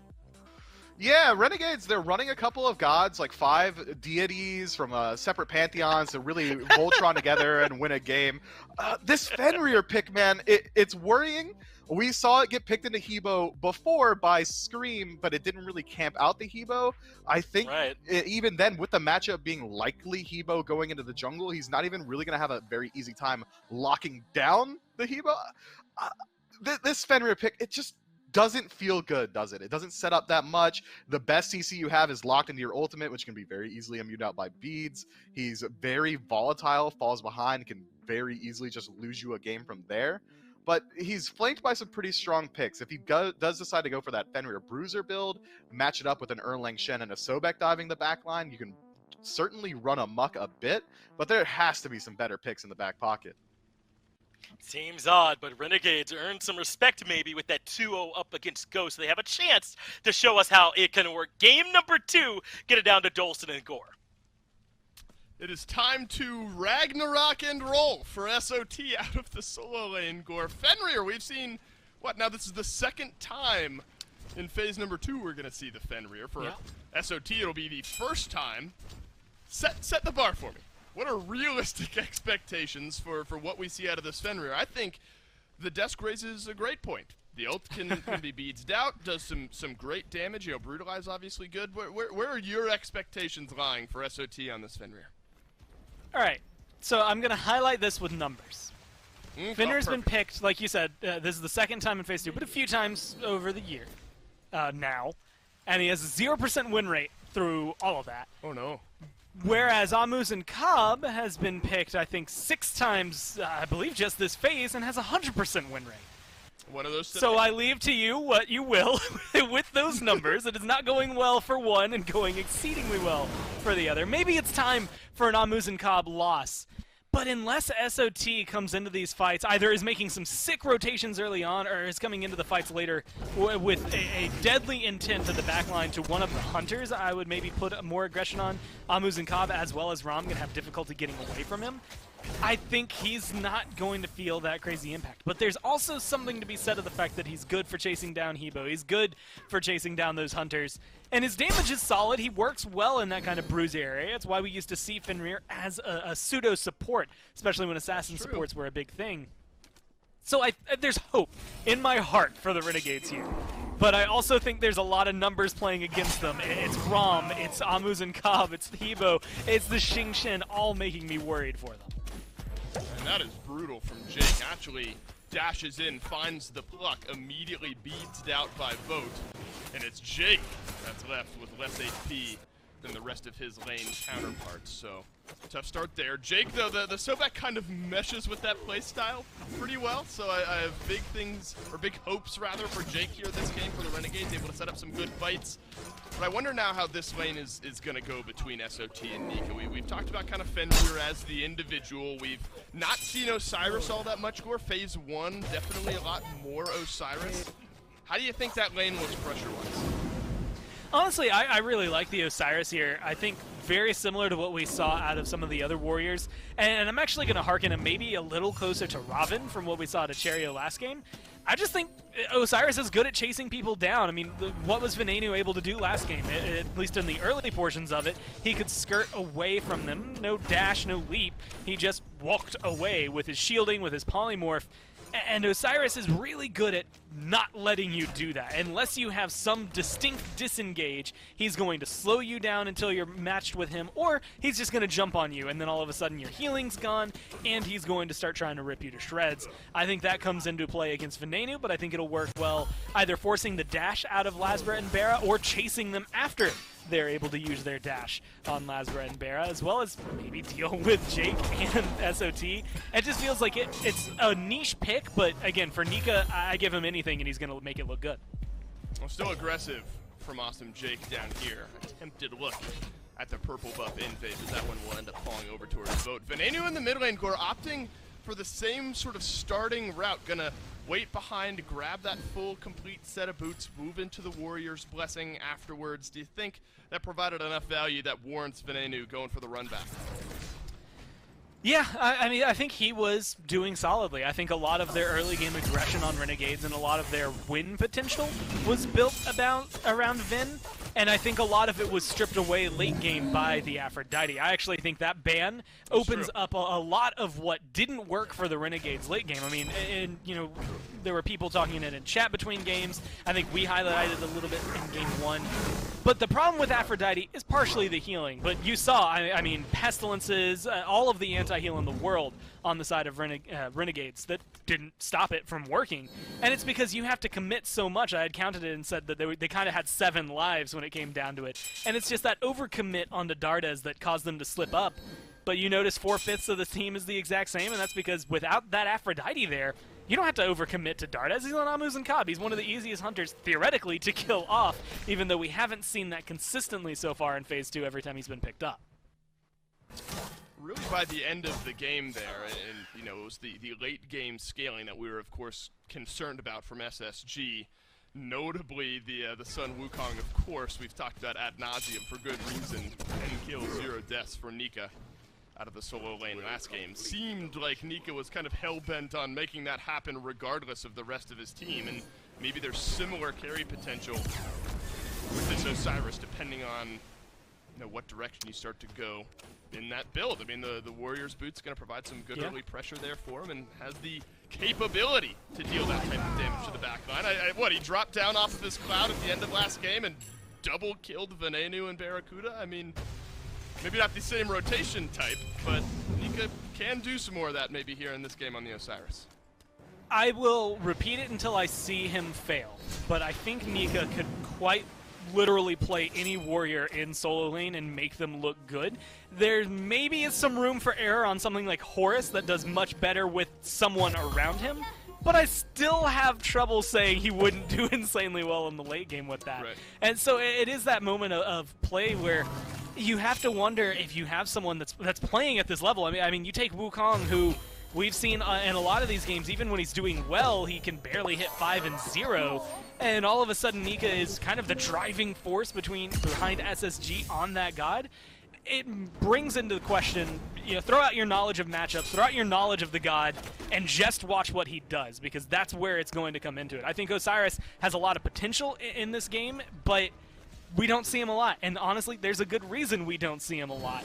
But I think Nika is going to be able to showcase what makes him shine the best, right? He's going to take him, polish him, and showcase exactly what you need to see as to what Osiris can bring in the right hands. This is what we saw a lot of in game number 1, was big 3-man engagements into the mid lane. Rapper is going to have to pop the ultimate. Stay survive here under the eye of 3 members of the Renegades, so well played there. 2 ultimates down as well. Both Jake, Lasbra used theirs, and Cherio's able to farm his way up. And kind of that's maybe a segue, Gore, into sort of where the jungle pressure had been over the last couple of games. You know, maybe you look towards solo here, maybe you look towards long lane there. But most of that early to mid lane, mid-game pressure rather, had been funneled through Dardas, funneled through Venenu. Yeah, I think, again, he hit level 5, all of a sudden he becomes a good area for pressure. The problem is look at the ults they dropped. I mean, Jake, Lasbra, and Vin all throwing theirs down. Raffer throws his out and says, cool, I'm out. And that's, I think, the thing that is going to cause some trouble for the Renegades the most. Lasbra has a lot of good engage. I think Vin has a lot of good engage, and Jake is Sobek, so he has phenomenal engage. It's just making sure the stars align and trying to lock them down. SSG, whether they have beads or some other form of CC immunity, I think is going to be able to escape them just a little more often than the Renegades would like. Jake just wide on the pluck this time, and as we so often see with the Sobek, if you miss the pluck, you kind of just leave yourself walking backwards, taking a good chunk of damage up to that point, and that's what Vote's able to do. Definitely have never questioned the early game clear/damage potential from this ROM, and that's what we're seeing from Vote here. So keeping that 1 level advantage pressed is going to be pivotal here. Because admittedly, you know, Barracuda found some great engagements, another pluck going wide from Jake this time. Vote happy to sidestep that one again. Barracuda had some great ultimates, but was largely left mitigated on the Cupid in game 1. Yeah, it was actually kind of surprising to me. I thought we were going to see a lot more out of him, and I think he didn't necessarily have a bad game. I just don't think things were going his way. Right. And so, unfortunately, especially once Nika's able to decide, hey, you're not going to play anymore, you're locked out. You're stuck at that point. And Bara, unfortunately, was the one that was kind of in trouble the entire time. But we're seeing, well, I think it should now be dubbed the Walk of Shame from Sobex when you miss your pluck. That walk back where you're waddling away from the enemy as they just beat you down. And I think that's realistically not something you want to see at this level and at this angle more so. I just don't want to watch a lot of those because that's where a lot of the early game pressure for the Renegades can come from. Try to shut down Vote or at least turn something around on him. But they just haven't been able to do it consistently. I was thinking it could have been first blood there for Cherio. That was a good damage check on where this Hebo stands. Boots completed, building into some lifesteal after that, but SOT, despite taking a couple of the big damaging abilities, won't eat the ultimate and will walk himself away there. Also a small bit of engagement, or a small bit of interplay maybe that we got to see there was SOT popping that ultimate just for some of that CC immunity, keeps himself alive, bullies out Nika. So if nothing else, we know that this Fenrir is going to be able to do large amounts of damage, but decent size on that ultimate cooldown, depending on how SSG want to play this now, could be a small advantage to be found over in the solo lane. Rapper being looked at by Jake, though. Venenu here as well. Asbra off to the left-hand side. This is a 4v4. Both hunters left alone in the long lane. Won't be much more of it on the back end. I'm happy the disengage for SSG happened the way it did because it showcased exactly what I wanted to highlight with them, and that is between the AMC and the Hebo, they actually have two pretty good slow fields that are going to strip the Renegades away from them. It's this weird form of peel that maybe doesn't come to your mind when you're thinking of stuns, plucks, all this other stuff that could truly stop someone from chasing you. But they threw down the Honey and the Atlas of the Yellow River in one area and just kind of said, all right, Renegades, what do you have? And that's where I think SOT's ult will come in handy later. CC immunity, you can chase down Dardez or Cherio, and they can't do anything to slow you down. But you also have to worry, like you said, about the cooldown of it. Is it worthwhile if you get there and you don't have the follow-up? I'm still nervous about this Fenrir. And I think I'm even more nervous about the Renegades because so far this game feels very similar to Game 1. They're controlling the pace, they're dictating objectives, they're forcing SSG to play their game more or less. They might even start winning fights here soon. I just don't know how much I want to commit into that. Without the Aphrodite, I feel like that kind of lead that they had going into 20, 25 minutes last game is much more easily held onto. But I just don't know if they are going to be able to consistently do what they need to do. And that, in case this game, is get to Dardez and Vote and stop them from just existing. Don't let them play the game, get into the back line, kill them dead, and then play the rest of SMITE in a 3v5. That's where I think SOT can come in handy. It's what I wanted to see out of Lasbra last game, but Spacestation, they just saw it coming and were able to stop it and thwart it every time. Another Fields of Love dropped down onto Vote this time just for Barracuda to disengage. You then wonder, Gore, I mean, continuing kind of this conversation around the Fenrir, how much of his viability in team fights as far as the Ragnarok goes, that big ultimate being able to pull someone back, relies on the beads burning potential of the rest of the Renegades. And especially for Lasbra as well, you want that 9 turns blessing to hit its mark in a big way as well. And we haven't quite seen engagements just yet that have forced SSG to kind of play defensively and burn a whole lot of those beads. Hell, Vote was sidestepping plucks from Jake without thinking twice about it. Yeah. So I've got two things. First off, you said Wonder Gore, and I'm kind of wondering if that is my superhero alter ego. Either way, that's a tangential thought. Wonder Gore? I guess Wonder it is. Gore. It is. Maybe it's like Wonder Bread? I don't know. Too much sugar? Either way. Spot on. When you dive into this, I'm looking at Renegades and their ults as maybe beads poppers, right? Like if SOT goes in and he pulls some beads, that means Lasbra or Bara are able to now maybe open up that avenue, or Jake can get a good pluck, right? And I think that's realistically what these CC ults are going to have to do. Don't stack them up on top of each other where one pair of beads is going to be able to immune 2 ults. Instead, spread them out enough in a team fight or a skirmish, wherever they happen to be, just to make sure that either you're forcing that 160-second cooldown, or you're forcing SSG to play their game more or less. They might even start winning fights here soon. And I think that's realistically what these CC ults are going to have to do. Don't stack them up on top of each other where one pair of beads is going to be able to immune 2 ults. Instead, spread them out enough in a team fight or a skirmish, wherever they happen to be, just to make sure that either you're forcing that 160-second cooldown, or you're forcing them to have to play a completely different game now because they can't retaliate to, say, a Fields of Love or the taunt coming down from Lasbra. You know, those big ults that are great in the middle of a team fight will absolutely connect if SOT decides to look for stuns, look for ults, look for what have you in the backline, forcing Vote, Dardez, and at this point Cherio to use those beads at the blink of an eye or the drop of a hat. Whenever he goes in, if they have to all of a sudden go CC immune, then that opens up the door for Lasbra and Barra to have really great games. That's a great point, Gore. I mean, it's not all necessarily everyone else needs to burn the bead so the Fenrir can find some value. It's sort of a tug of war, I suppose, is the game. Or not a, you know, everyone's setting up one another. Well, this guy doesn't have beads, so now suddenly all of our ultimates will find value. Definitely something to keep track of. Been very quiet here between both of these teams, but a 2,000 gold lead quietly built up by the Renegades. All this talking back and forth we've done, Gore, little action, small skirmishes maybe, no kills on the board, but again, it's the Renegades who are locking down more of the farm. They're taking away this Pyromancer. They're feeling maybe more comfortable with the state of the map 13, 14 minutes in.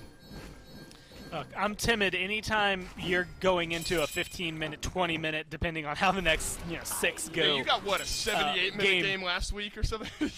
Well, not even that, although, yes. But also, I'm just nervous for any team, especially against Space Station, that goes into a 20-minute game with a lead, but there's no kills on the board. Because as much as we like to tout, like, SMITE is not a game where the kills matter. You can go 0-5 and still win. In fact, we almost saw FineOK do exactly that earlier, right? So it's not something that's far-fetched, but the kills still matter late game. And they matter maybe more late game just because of the fact that your timers are going to be so long. Right. And we're getting to that stage now where you're going to be dead for 30-plus seconds. 30 seconds is a sizable chunk in a team fight, maybe not in the grand scheme of things, but then all of a sudden you're waiting 60 seconds and you're gone for a minute, much like the end of the last game. And those are the moments I'm worried for Renegades, because if they even slightly lose a skirmish, things go poorly. And Renegades back themselves off just long enough for SSG to lock down the Gold Fury. Blink in from Awesome Jake. That'll melt down Rapper. Talk about the CC chain. Rapper had no chance there. The Renegades lose that Gold Fury, but they pick up a kill onto Raffer. 30-second death timer, Gore. Still not at that destructive part of the game just yet. But now you're losing a little bit of that support rotation for the next 30 or so seconds. But if you're ever wondering why stripping beads is going to be important, that's why. And Barra, thankful he has those hearts, or I guess cans of beans with the skins he's using to keep him alive right now. It's just, if you don't have beads, and if you don't have that sustain, things don't go well for, depending on which side you're looking at, the sustain or the beads. For Space Station, you find yourself in a CC chain that is just devastating otherwise. Lasbra has to walk his way away from this one.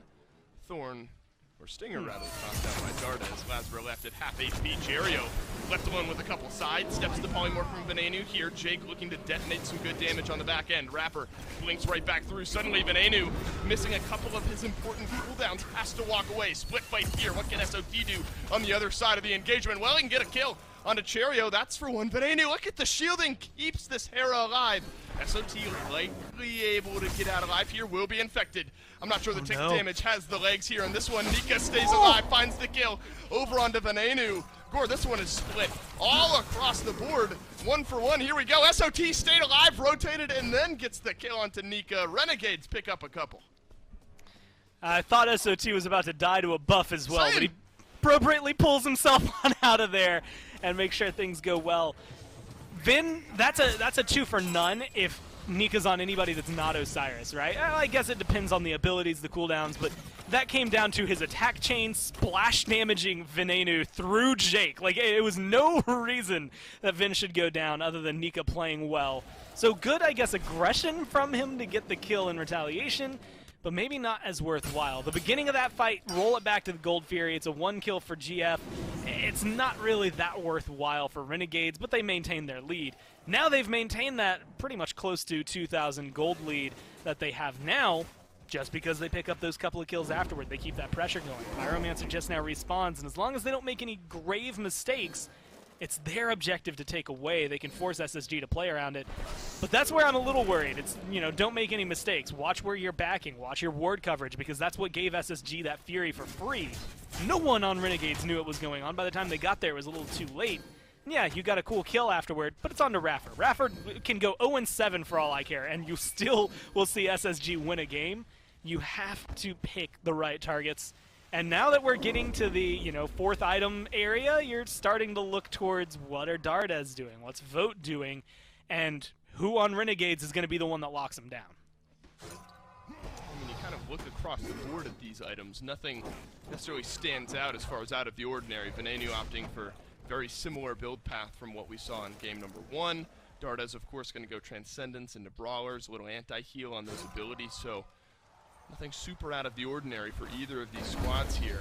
SOT, though, 1 level lead, about a level and a half, was 2 levels ahead of Nika just a moment ago. Gore, maybe it's time we stop talking down on some of these unconventional solo laners. SOT has made it work in this one, and we saw some massive value, and that's somehow an understatement from the Sun Wukong in game number 1, up to the tune of a 1 level lead. Hey, SOT played Thor solo and made it work. I'm not going to scoff at any solo laners that are pulling out something weird, because that's typically when they shake things up. But, again, the question comes down to what can you, who, as SOT, even last game on the Achilles that we were saying theoretically has better kill potential, has a lot more power than what we saw to the Wukong. He was 6-2 at one point. I don't remember his slash line at the end of the game. But SOT had a great game. Nika just had a better one, and that's really the thing that you have to be worried about. When you're going up against SSG, you're not just trying to win the matchup. You're trying to beat them when you know they're going to play, I don't want to use the word impeccably. They're still going to make mistakes. They're going to have some slip-ups. Not everything's going to be perfect. But when they're playing, again, 90% win rate for a reason levels, you have to worry about things like that. You can win any matchup in lane. It's what you do in the team fight that really makes the difference. And right now what I'm looking at is 2 tower shredders on one team that are getting to late game with little answer. Well, that's always been the thing with SSG. I mean, if you really want to zoom out and just look at these 2 teams, it's been SSG have the tendency to sometimes slow down and then have to maybe work twice as hard to pull themselves back into some of these games. This is definitely one where a little extra effort is going to be required due to a slower early game and the Renegades playing very well themselves. Where it's only been eyed a couple of times now. Oni Fury locked down for SSG, or Gold Fury rather, for SSG earlier. Now it's the Oni Fury with Renegades hovering close by this time. Won't be given up for free. Nika, polymorph down, stunned down. SOT is moving in, looking for the low health Nika here. Fields of Love is going to drape over in the backline. Barracuda's found the opening kill on Trapper. Whirlwind of Rage and Steel found nothing there. The 1 kill is maybe enough pressure to force SSG back. All the ults that have been used as well. I mean, SSG still have a ton. I'm actually surprised to see they aren't trying to fight back. Are they going to die? They don't really have the health bars to do so. It's up to Renegades. I mean, that Oni Fury is going to be big in terms of pressure, but maybe even bigger, they were starting to lose their gold lead. I was looking up at it before that fight. It had dwindled down to about 1,000. Now they've pulled it back in their favor. With a Pyromancer, they should get themselves a comfortable lead in 21 minutes. Again, without that Aphrodite, without the ability to just survive through literally everything that the Renegades throw at them, I think SSG are having to play a little more cautiously. Oh, they pump faked on the Fire Giant. Now they're going to force Vote up into the snipes. Dardes being melted down by Lasbra. Goodbye, AMC. Vote is going to have to crash back down to earth eventually. This time, Cherio there to help SOT. He's found the stun. Jake, underground, he goes with Nika 1v2ing in the back line of the fight. Jake detonates the ultimate. And now it's goodbye to Vote as well. No more carries for Spacestation Gaming. Cherio plucked back. SOT add another kill. Barracuda's waited this long to use the Fields of Love. Won't be able to lock Rapper in. Now Venenu and Lasbra gonna try to chase down Nika. It's a 3-for-none trade. Renegades pull ahead. And now's the time where that sustain from the beams might be enough. No, they're going to back up here. Raffer, he's left alive. There's not much he can do in a scenario like this other than try to steal a Fire Giant, but Renegades aren't even trying to take it just yet. They were too low to go for the objective, but they still have 20 seconds before you see a jungler or another carry outside of Dardes alive, so plenty of time for them to try and make sure things continue going their way. And all of that, again, harkens back to what we saw more on Friday from the Renegades, but also what we saw last game where you're able to get back to Dardes. You got back to Vote. Last game, the problem was killing them in time. This time, they don't have that survivability. You can do anything. Raffer, not enough to steal away the Fire Giant. He'll fall on the back end of it as Lasbra picks up the kill. 2-0-4 for the Erlong Shen out of the jungle. And Gore, really what we've seen from SOT, 3-0-4. Second to highest, nearly highest, only 30 gold behind Barracuda, and they're going to toggle up at the top there, back and forth. He's worth a lot of gold, is the point I'm looking towards here, but he hasn't necessarily, unless my eyes have kind of deceived me here, used that ultimate all that much in the sense of bringing somebody back into his team. He's popped it and maybe locked down somebody, but SOT has found value on this Fenrir purely through stunning somebody with the full rune jump and then sticking onto him with Brutalize. Not only that, he's gotten a couple of two-man stuns with that jump as well, and that is impressive all in of itself. I mean, it's a nice targeter. It's not huge. It's not something that you're going to find that consistently, and that's opened up a lot of territory for him. And again, if you're able to strip away Nika from the fight or Raffer, Dardes and Vote don't have the best chances of survival, not this crazy amount of disengage, and even though their damage return potential is going to be high, it's not enough if there's 3 members of the Renegades looking at you, which is what happened to Dardes and Vote last time around, then Cherio shortly thereafter. And that's what, again, they were doing up against Ghost. When they were playing Ghost, they didn't care about the solo laner. They didn't care about the support. It's kill the carries, even if it costs you your own and you just stalemate. Just kill the carries and then see what you can do afterward. Right now, it's gotten to the point where if they can take a Phoenix, even just one fight with these 30-second timers, they can win the game. I mean, look at this. SOT is just going to walk at Cherio, and Nika can't do anything about it. The ultimate use this time, there's the Brutalize on the follow-up. The Aegis is enough, but Lasbra, he's here as well. Bubble pop, so is Cherio. Nika wondering what he possibly could have done there. He's shrugging. He said, man, I tried, but I couldn't do anything. Cherio falls down, and look at this split. Tier 2 tower falls in the long lane. Couple members of the Renegades over in the short lane. Map control still sides with the Renegades. Remember when we were talking about CC immunity and how it was going to be difficult for them to, try to pull it and make it worthwhile? Yes! Solar Troll gets the ult out of Cherio, gets the beads, gets the Aegis, and still didn't care. Whoa, look at the pluck there. Unfortunately, Jake goes down, and Nika stays alive. There wasn't the follow-up damage just yet from the Renegades. Argus still there, tank up some of that Phoenix damage. Fields of Love down onto Vote. He'll take to the skies. Dardes stunned on the backside. Vote is going to plug some good damage down onto Venenu, but Argus still has his eyes on the Rom, but Dardes back to life, back to the fight. Lasbra goes down. Now SOT, he's going to pick up Nika, but maybe just a saving grace here. Won't be able to leap his way alive from the... What? Yes, he is! Come on, David, you can't curse him like that. SOT jumps away, stays alive. Beans will feed him up. And SOT, for the moment, stays alive. Hey, Dave, I'm just going to tell you, that's just unfortunate. That's just, I agree with the way you said it. He should not have made it out alive there, but he did it anyway. And that, I think, is just credence to what he has been doing this week. Either way, it's good for SOT, maybe good for Renegades. I mean, look at him. He hasn't backed, and he's still in an interesting position. Now he's finally going to go back, but he almost got full health without leaving. He's still not going to go back to base because he doesn't care.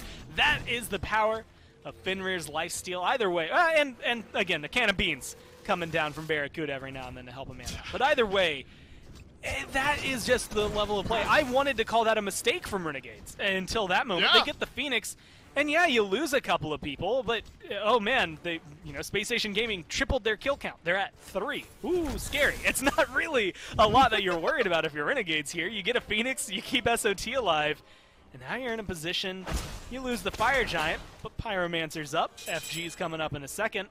You're going to force SSG to play your game again. By far, I think the worst caster's curse I've ever had. Didn't doubt you for a second, SOT. I knew you were making that alive. I gotta build up the tension. But SOT continues his dominance here in this game. 8 out of 10 affected kills. That's the highest on his team. Has not died yet. Only Barracuda able to match that tally. Now look at the patience, the cautiousness from SSG. No real ward coverage on this side of the jungle. We know that Renegades, especially in game 1, have set some of these traps back behind some of the objectives on this side of the map. Have to be very comfortable, or cautious rather, to move themselves forward, and that's why Rapper is maybe the only one sticking his head in. Look, I see 3 people who look ready to try and collapse in on SOT, and I don't think any of them are ready for what will happen if they do. Like, I'm actually worried for Space Station here, trying to jump in on the Fenrir. It's almost like all the things we said in the first few minutes. Again, just looking at Game 1 and what I thought SSG were going to be able to bring in off of that, essentially just throw it all in the garbage. It meant nothing. Everything that I thought for the Osiris may be coming true, especially for this Hebo in the jungle, none of it really clicked for SSG so far. There's still a little room for error on the Renegades part, but they're up 9,000 gold. They're controlling the Fire Giant pit. You've already mentioned it, but they've got vision in the jungle over here, and it's causing a lot of awkward spacing for Space Station Gaming to get back in. Luckily for SSG, the fire minions are slowly making their way over to the SSG base, so they have enough time to kind of dance around this big objective without having to worry about their Titan taking any unnecessary damage. Those starting to build up, they'll make their way there shortly. Maybe that's what Cherio is looking to go deal with now. No Hebo for the moment. I don't know if the Renegades know this or just decided they were done waiting, but they pluck Rapper back through, half HP. On the Fire Giant here, Nika hiding off to the side. Lasbra, the ultimate rotation, though, around. They know now. Maybe gonna move right in back behind Dardes. He's found the taunt and the beads. Now Dardes has to run away from the rest of the fight. Argus drops down. There's no Hebo in this fight. Cherio is still rotating back over from dealing with the Fire Minions, but big ultimate from Rapper sends back a couple. That's gonna lock in Jake and shut down SOT finally here in this game. Vote, he's gotten the snipes as well. SSG, they wait it out. They don't care about a numbers differential. They find a fight and stabilize. Man, I really like that call from Renegades. The minute Cherio shows up on the map on the left-hand side, because the minions, that's when they decide to jump in. Right. Unfortunately, I think they didn't factor in. Again, 2 Hunters worth of damage into anybody is going to be deadly. But now you've got Chin Size for one, Titans on the other. Your health is forfeit. Your protections, they're forfeit. So you might lose yourselves a Fire Giant, but I think that shows exactly why you can't count SSG out just yet. 9,000 gold separate them, but they're still able to deal with your front line. Your carries can stay alive, your damage is still there. But unless you have something to set it up, I don't think the Renegades are going to find any big sweeps in their favor. Gore, what do we think about that, though? The Renegades stick around 3 versus 5 on the map and take away that FG. Or SSG, I guess, just that worried about Barracuda, his ability to sustain his team. They obviously have Venenu there for some good damage as well. Maybe health bars were just too low, but kind of feels like one slipped away from SSG there. Yeah, I think it's a little bit of a mix of having to defend left to make sure that Phoenix stays alive, as well as a couple of low health bars, specifically on your frontliners, making it a little too iffy to go in, and Vote used his ult. Dardes isn't necessarily going to be able to run in and steal a Fire Giant easily, even against 3 people. And so without Vote having his snipes available, I think it really slowed down what Space Station were able to do. What I'm more surprised with is that they're not grouped up well for this Oni Fury. It's got about 10 seconds left. This is where I expected them, because they didn't commit to that Fire Giant, to maybe try and stall out Renegades a little more. Because if they grab this, then all of that pressure they just got in right and mid, where you see those minions around the tier 1 line, it's going to disappear quickly. Sometimes maybe all it takes is Rapper sending a couple back into the face of your team to finally get rid of the Fenrir. All the way pushed back are Space Station Gaming, and as such, the Oni Fury likely for free, yes. Maybe cursed it again there. Nika was close by, could have taken it away. Now a little bit of a chase from the Renegades. Jake off to the right-hand side. 4 versus 3 over here on the left. Nika pulled back in by SOT. Osiris taunted back in alongside Rapper. SOT picks up the kill. Down goes Rapper as well. Now it's Dardes being looked at by the Renegades. Crushing wave through from Cherio, but look at the snipes from Vote. That'll pick up 1 here as well. Jake with the tailspin and the stun, but the beads a little bit late. Vote now with a double kill. 3 versus 2 on the back end of this fight. Renegades still feeling cautious. The fight back in strong enough for SSG to slow it down. Man, I think Jake, as much as it might be easy to laugh because he was alone in that fight, if he had 1 person behind him, that's a kill on the Vote. But I think Vote and the rest of Renegades kind of recognizing that this scenario wasn't going to work out well for him. He's low, but Cherio's around. It's a lot of damage. If you're Vin or Lasbra, you could potentially get shredded in the blink of an eye. And so, unfortunately for Jake, ends up getting kind of hung out to dry there, even though I think it could have still gone their way. But you have to look at the pressure. Oni minions still have Fire Giant on 2 people, and while they might not be the best like Phoenix killers in the world, there's a weakened Phoenix in left, and if you can pressure down just a little bit of the Phoenix in mid, that's a huge win. Lasbra absolutely has one-shot potential, but he has the potential to be one-shot as well. No, Lasbra overextends in the mid lane, and Vote is there to capitalize. Nika back on the respawn. SOT just trying to peel out for his mid laner here, but Rapper, he's having none of it. Venenu tossed right back in. Cherio around the backside for the collapse. That's a double knockup out of the jungler. Venenu's gonna fall as well. SOT will jump away. The defense successful, and then some from SSG. Now they have a good bit of this map they can take, or at least push out these waves. So this is the weird thing. When we look at teams, sometimes you look at carry potential, like how much one person can do, right? And it feels like SSG have 5 guys that at any given time, at least one of them is going to step up and refuse to lose. Whether like everybody else could be having a terrible game, it could be poor up to this point. But I'm gonna, harken up to the kills. It was 1 kill to 10 at some point. Now it is 13 to 9. Yep. SSG has been getting the better of every fight that the Renegades are bringing to them. And maybe it's not leading to these Fire Giants, to the Furies always going their way, but their base is still alive. That Titan's still standing, which means they still are equally able to win this game. And with 2 Hunters, 4 towers means nothing to me. Normally I would start talking about that, the Titan's health, how scary that is. But I think even if you leave all of those up, you could realistically win a team fight around a Fire Giant, run down mid, kill a tower, kill a Phoenix, kill a Titan before anybody respawns there if you're Space Station. So watch Dardez, watch Vote. Both full build, both at the point where one has already sold boots, the other one getting to the point where they will be able to soon, and that's Dardez. They're the ones that I think are going to be almost necessary for Space Station to win. Vote, especially if he keeps on this tear. I mean, 6-1 and 2, he's doing something right. Mm-hmm.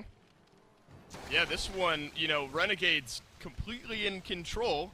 SSG just in some of those fights able to pull back 1 kill, 2 kills, 3 kills, just enough to stop the Renegades from taking everything they had the potential to. Yeah, you lose the Phoenix, the right side Phoenix now very low as well, but the Renegades have been slowed down enough to get to this point where all else being equal outside of Raffer, just now reaching up to level 20, so XP no longer matters here in this one. Pyromancer reset by the Renegades, but being looked at.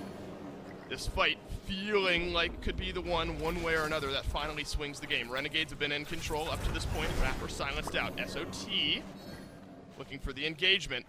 Both teams definitely feeling the weight of this engagement, not wanting to give away too much. The rest of Space Station Gaming now rejoins here off to the side. A bit of a divide here right around the Fire Giant pit. This is that awkward moment. Because both teams have good ults, but it feels like Renegades have better engage. It depends on Raffer and who he can grab for that Whirlwind of Rage and Steel. Thought maybe here we go. Jake will find the pluck, but fully engaging on a Xingqian that's just been tossed into the rest of your team is maybe not the best idea if you're the Renegades. Lasbra has left the Renegades here, is going to push in that mid wave, but mirrored now by Nika, who will find the root. Gore, I don't know much about dancing. I don't know what the slowest dance is, but this is right about up there. But SOT is going to look to change the tempo a little bit here. Here we go. Awesome Jake thrown back by Raffer this time around. And maybe I've wasted it as SOT is looking at the Pyromancer. Awesome Jake is just going to dance his way away as well. The dash defensively. Raffer silenced down by Venenu. No Whirlwind of Rage and Steel to be used. That one countered out beautifully by the Renegades on the back foot. Cherio crushing wave defensively. Vote continues his tear. Unstoppable on the ROM. Will get rid of the Fenrir for only the 2nd time this game. Nika, he's locked down the backline. Venenu, Aegis beneath that tier 2 tower stays alive. Awesome Jake looking for a stun of his own. The Polymorph will only connect onto Nika. Barracuda's gotten the kill onto Dardez. Over by that speed buff. 4 members of SSG left alive. 3 for the Renegades. And this fight is disengaged. Ven isn't backing. No Argus, no ults in this game right now. So Fire Giant is almost risky if anybody wants to go for it. But again, I look towards Vote and the damage he's been able to output. Barracuda right now is a tank killer. With an Aussie, the penetration that you're getting from that, the Titan's Bane, a Chen size, if he gets in front of Nika or Raffer, those two don't exist to him. He's just going to bleed through all of their protections, all of their health like it's nothing. And the Atalanta's bow on top of it. Yeah, he's got a lot to help burn through everything that these tanks are bringing. But right now, Vote doesn't care who is in front of him. He's killing them just as much. And unfortunately there, I feel like it was just a little discrepancy from the Renegades. It felt like 3 different engagements from them at certain points where it's just all of this discordant fighting that's going forward. And unfortunately for them, you know, they're only able to find the 1 kill out of it. They lose a couple in the process. You don't lose anything. And again, this comes back to what I was saying against Ghost on Friday when it was me and Aggro there. And it's just that if you're not losing, I guess you're fine, right? Like, if you're just stalemating the game, you're going into what is looking like 40 minutes minimum at this point as they continue dancing around. You're just making sure you don't die and leave the game in a state where the other team wins. With 3 towers still standing up for Renegades, they're roughly certain, as long as they have 3 people alive, that their Titan will not go down unless SSG can make some insane play off of it. And so they have that ability to flex a little bit. You know, it doesn't matter if you die as long as you're maybe one of the only ones that does. Although it is always unfortunate having to sit out, because again, those respawn timers are starting to come in. You get picked right here, and I'm looking at Jake because of plucks like those, then all of a sudden, you're not in the game for another minute. You're changing the flow, everything that can happen. SSG all of a sudden have a chance at a Fire Giant, where maybe they didn't have one before because the numbers advantage is there. So you have to be careful with your engage, and you have to be, I think, hyper-aware of Vote right now. Dardes is doing a lot of damage. The same thing can be said for, like, Nika. I think he's very present through all of this. But, I mean, look at Vote. He's 5,000 damage above the next highest, and that's his other character. Oh no! Jake has tried to pluck through. Instead, Vote just gets free damage, forces the ultimate out of Jake, so he'll stay alive. Raffer moves himself forward. Where I believe the waltz is what I've discovered is the slowest dance, and that's what these 2 teams are now doing around the Fire Giant. Could be wrong, could be wildly incorrect there. Look, I admittedly here's know what absolutely nothing about ballroom dancing. I'd step on your toes, Gore, if you and I attempted, but... Well, I was just going to say, go ahead. as someone, when you have that dance at your wedding, you know, you go into your first dance, usually it's a waltz, it's a, you know, like a 1, 2, 3, 1, 2, 3. That song that you love lasts forever. There you go. And this one lasting forever. SOT locked into the CC, but stays alive again. The Fenrir will leap himself away. Will the Snipes have something to say about it? Not this time. Vote unable to finish off the kill. Awesome Jake reflecting back a good bit of the damage. Argus here from Benenu as well. Polymorph from range forces out the actives from Vote. Big fight here from the Renegades, but Vote's still alive. Darda's doing the damage. Nika locked in with 4. The Renegades, they're trying to get out of this one alive for the moment. They're able to do so. Rapper looking for the root on the back end, but awesome Jake, he's gotten the kill. Vote blocked back in. Nika will find one onto Jake. It's a 1-for-1 engagement. Cherio down. Jake down as well. Watch out for Lasbro around the back. If he can just go in, I mean, there's so many low health bars. They have the CC, and it looks like Nika might get burned down. Oh, look at the pin! Now onto Vote as well! SOT! He's brutalized Vote into the grave! Dardes and Rapper, the last 2 alive! It's the DSI for the Renegades! 40 minutes in! Down the right lane they go, and it looks like this one's headed to a Game 3. Now, I have to paint the picture because there's still a possibility. Relatively low health bars, not a lot of mana, a Phoenix they still have to go through. While they have some healing, Cherio's up with ults. They should be able to burn it down before he comes through, but it's just one of those stressful moments for me where I just have to think of the worst case scenario. But, I mean, that's just great. I think Lasber's loop around in that fight is maybe one of the best things that we've gotten to see out of them all day. And again, it comes down to the fact that even though Vote is pumping out more damage than you would think humanly possible in a game like this, there's no one to help keep them alive. And Jake makes maybe the miracle play in that. The fact that he goes in, helps find a kill, and set that up continually going by getting rid of Cherio at the very beginning makes it so much easier for the Renegades to just snap their jaws shut and clinch down on Space Station Gaming to make sure that they are, 1, can't escape, and 2, are now forced to a Game 3. And those fights felt just so divided with Nika. He had 4 locked in there towards the end, but the disengage just too consistent, and then the counterpunch back in from the Renegades so strong. There's something about Hera and the ability to shield herself over and over and over again that I guess is pretty good out of the mid lane there. We are indeed, Gormizer, headed to a game number 3. Can the Renegades go back-to-back this week against top 4 teams? Stick around to find out right after this break.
Well, the Renegades' hot streak seems to be continuing as they manage to make it to a third game here in this set up against Spacestation. Remember, this team 2-0'd Ghost to start the weekend off. Now here they are with a chance to find the win against one of the other top teams. And Mifflin, I had written this team off with the switch with SOT, with the bringing them right back, and they seem to be out of sync.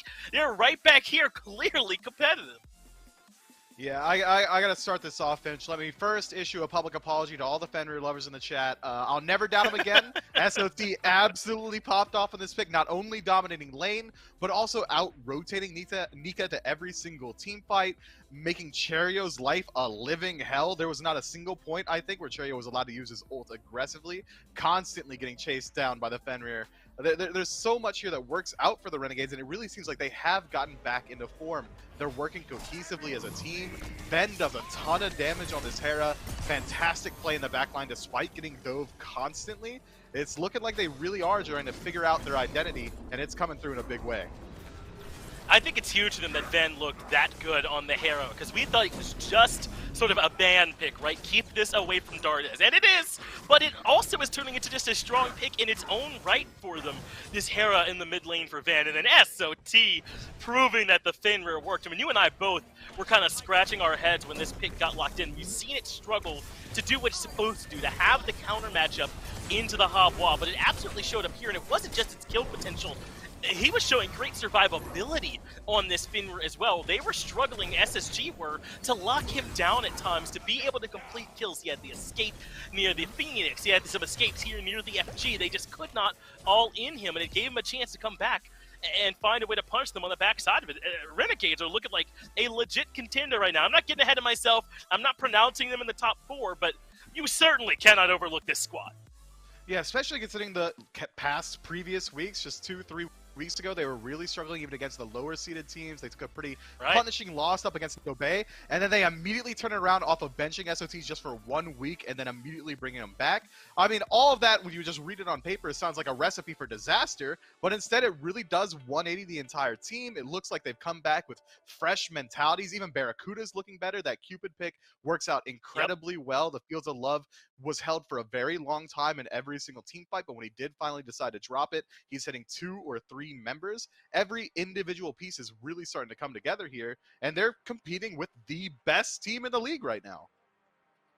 They certainly are, man. I'm right there with you. This Renegades team looks like a whole new team, and they're not. Despite the roster change, they're the same old team, and here they are looking that much better. Let's move to the picks and bans then for game number 3, because you and I had one point that I thought was pretty interesting. SSG decided to go for the double hunter composition, but they didn't take the Cupid when they had that chance, and you just mentioned how much better Barracuda is looking on it. I mean, I know it wasn't the biggest part of why they lost, but that Fields of Love was a key cooldown for them. I wonder if they would have been better off trying to take that over the mid lane pick, the AMC. I think they certainly could have, and they would have been allowed to pick it a lot earlier on in their draft as well. It felt like to me SSG hadn't fully decided on whether or not they wanted to run the double hunter draft, because normally when they do so, they also run the triple guardian, but the Osiris coming through for Nika, not only did it not really fit too well into the draft, but he didn't really perform incredibly well in the lane itself, which could be a little bit of that matchup up against Fenrir. When you're playing an auto attack god like Osiris, you want to be bruising it out, just brawling with your enemy lane opponent, but with Fenrir maxing out the seething howl first, there really was no point where it felt like Nika could win an auto trade. The lifesteal, the additional power was just all so impactful that SOT was able to outscale from level 1 onward. It did seem as though SOT had a pretty comfortable game. We talked about how, for a while, he just seemed to be going even in lane. You know, how big of a confidence is that? But he turned it around for sure once he started getting involved in those team fights. Now, this is the big turning point here for Renegades. They've been banning Emoja Ama all set long, but in Game 2, they also banned that Aphrodite. Now they're in the first pick spot. I don't really see any reason why they have to change from that, and it looks like that's going to be the same thing here. Keep that Aphrodite away from Dardes. So far, it's worked for them 100% of the time when they've done it. Yeah, this is the first time Renegades is in that first pick slot as well. I wonder where they decide to go with it. That we've seen that Nemesis has been getting largely left by the wayside until that second phase of bans. Potentially with it being just a pretty safe jungler to pick up, we could see it go that way. But we've been seeing a lot of Hunter focus in the first picks. I wouldn't be surprised if we saw Rom get picked up here. or something along those lines, or potentially even just take the Hera for yourself and deny it from SSG, especially considering that Ven showed us in the last game it isn't just a ban. It really is just a very powerful pick in his hands. So it makes sense to me to see him going back to it here. I think this is smart from Renegades. Go ahead and get what has become the most contested pick between the two sides in this Hera, where we're pretty worried about it going to the other side or which side it lands up on. So they grab that first. SSG now get 2 picks in a row. And there's still a lot out there. Not the Ama anymore, but the Nemesis, as you mentioned, the Cthulhu is still out there. Some teams are valuing Freya high enough to take it here, but I don't know if she's quite at that level here now. And that's another good point. The Sobek, maybe the other most contested pick between that Hera, has been the support pick, which you've seen on Raffer and on Jake, though I do think Jake looked a little bit better on it than Raffer did, though they did win when he was on this pick.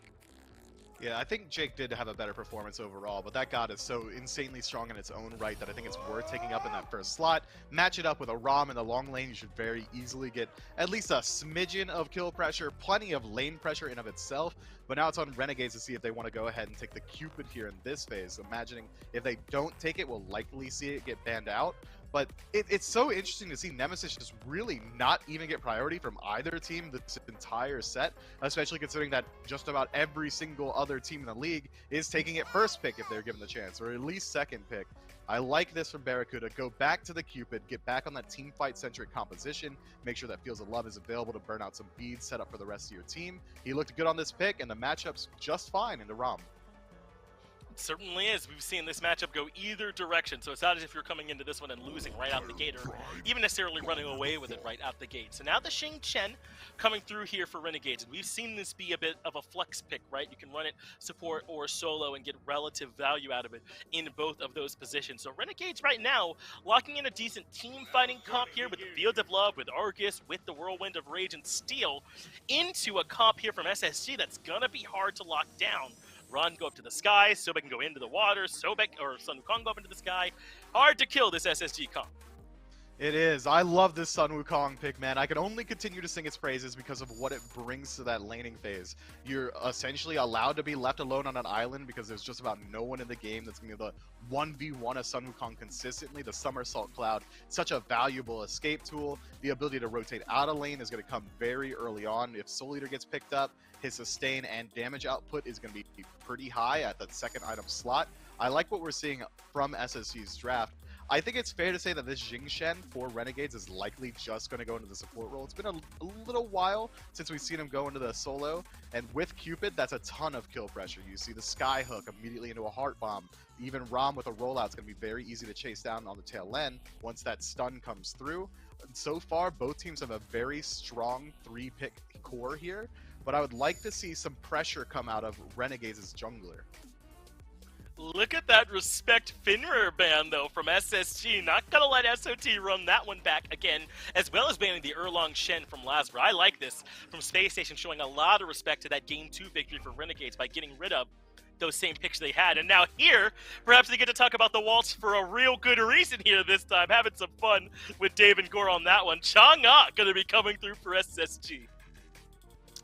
That's gotta be a Chang'e mid, right? I mean, we've seen it in the jungle, but not since DJ Pernicus graced the battleground of the gods, so I think it really is likely going into that mid role.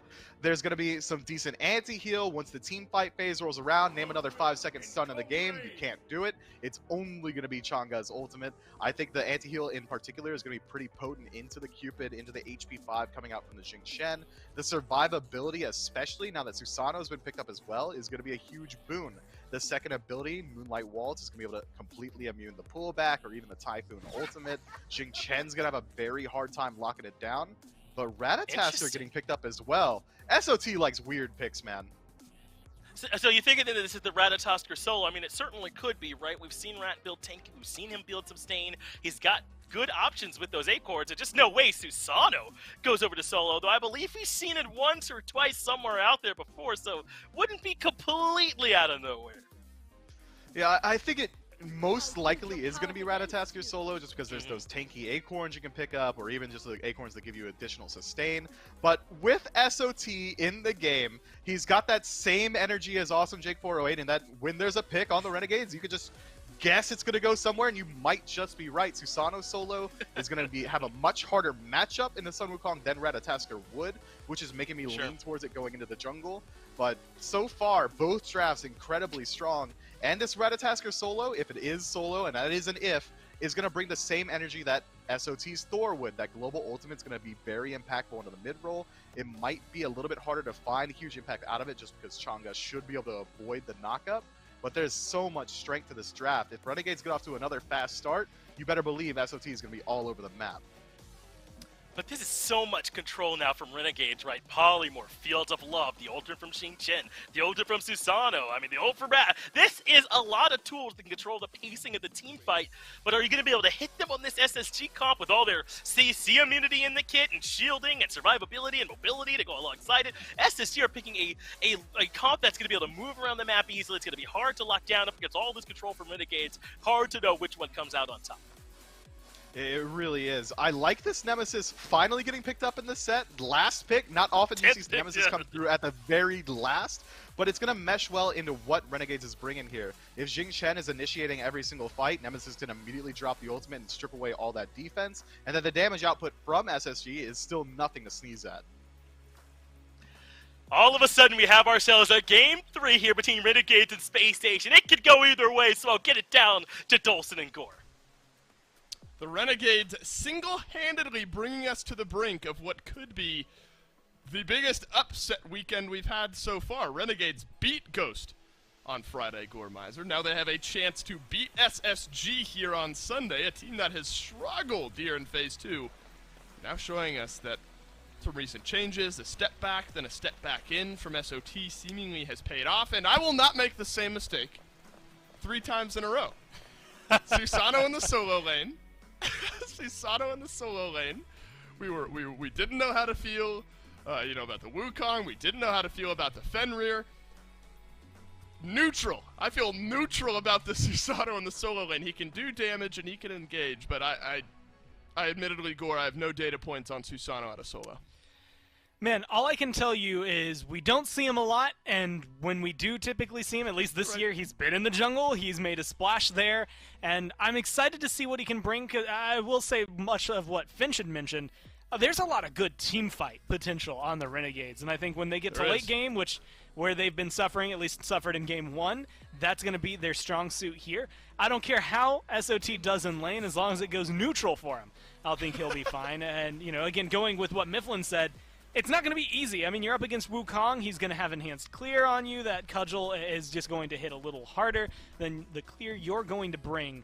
But with Lasbrev and Nenu being able to run back either what has been successful for them or, in Lasbrev's case, having a semi-global ult, you're going to be able to see a lot of rotations. I think the mobility from SOT as well is going to help him out getting across the map. I wouldn't be surprised if this is maybe kind of a brawl fest for the Renegades. They could also take it slow like last time. I don't know. I have a hard time looking at 2 assassins and thinking, yeah, we'll go 15 minutes without a first blood. We'll chill. Right, we'll chill out here. And that would be such a different look for what we've seen out of the jungle up to this point. I mean, even think back to game number 1, as long ago as that may have been. We haven't seen overwhelming jungle pressure really anywhere. It's kind of been the 3v3 in mid, where there's been some clashing going on, but outside of some poking your head here and there, haven't seen much. Cherio is going to make me eat my words right away. Blink forward, in onto SOT. Cherio right away makes me swallow that thought. Down goes SOT with the jungle gank over to the solo. And right as he was level 1, if he had gotten just a little bit more farm, SOT has the ability to disengage from that, but had nothing to dash away from there.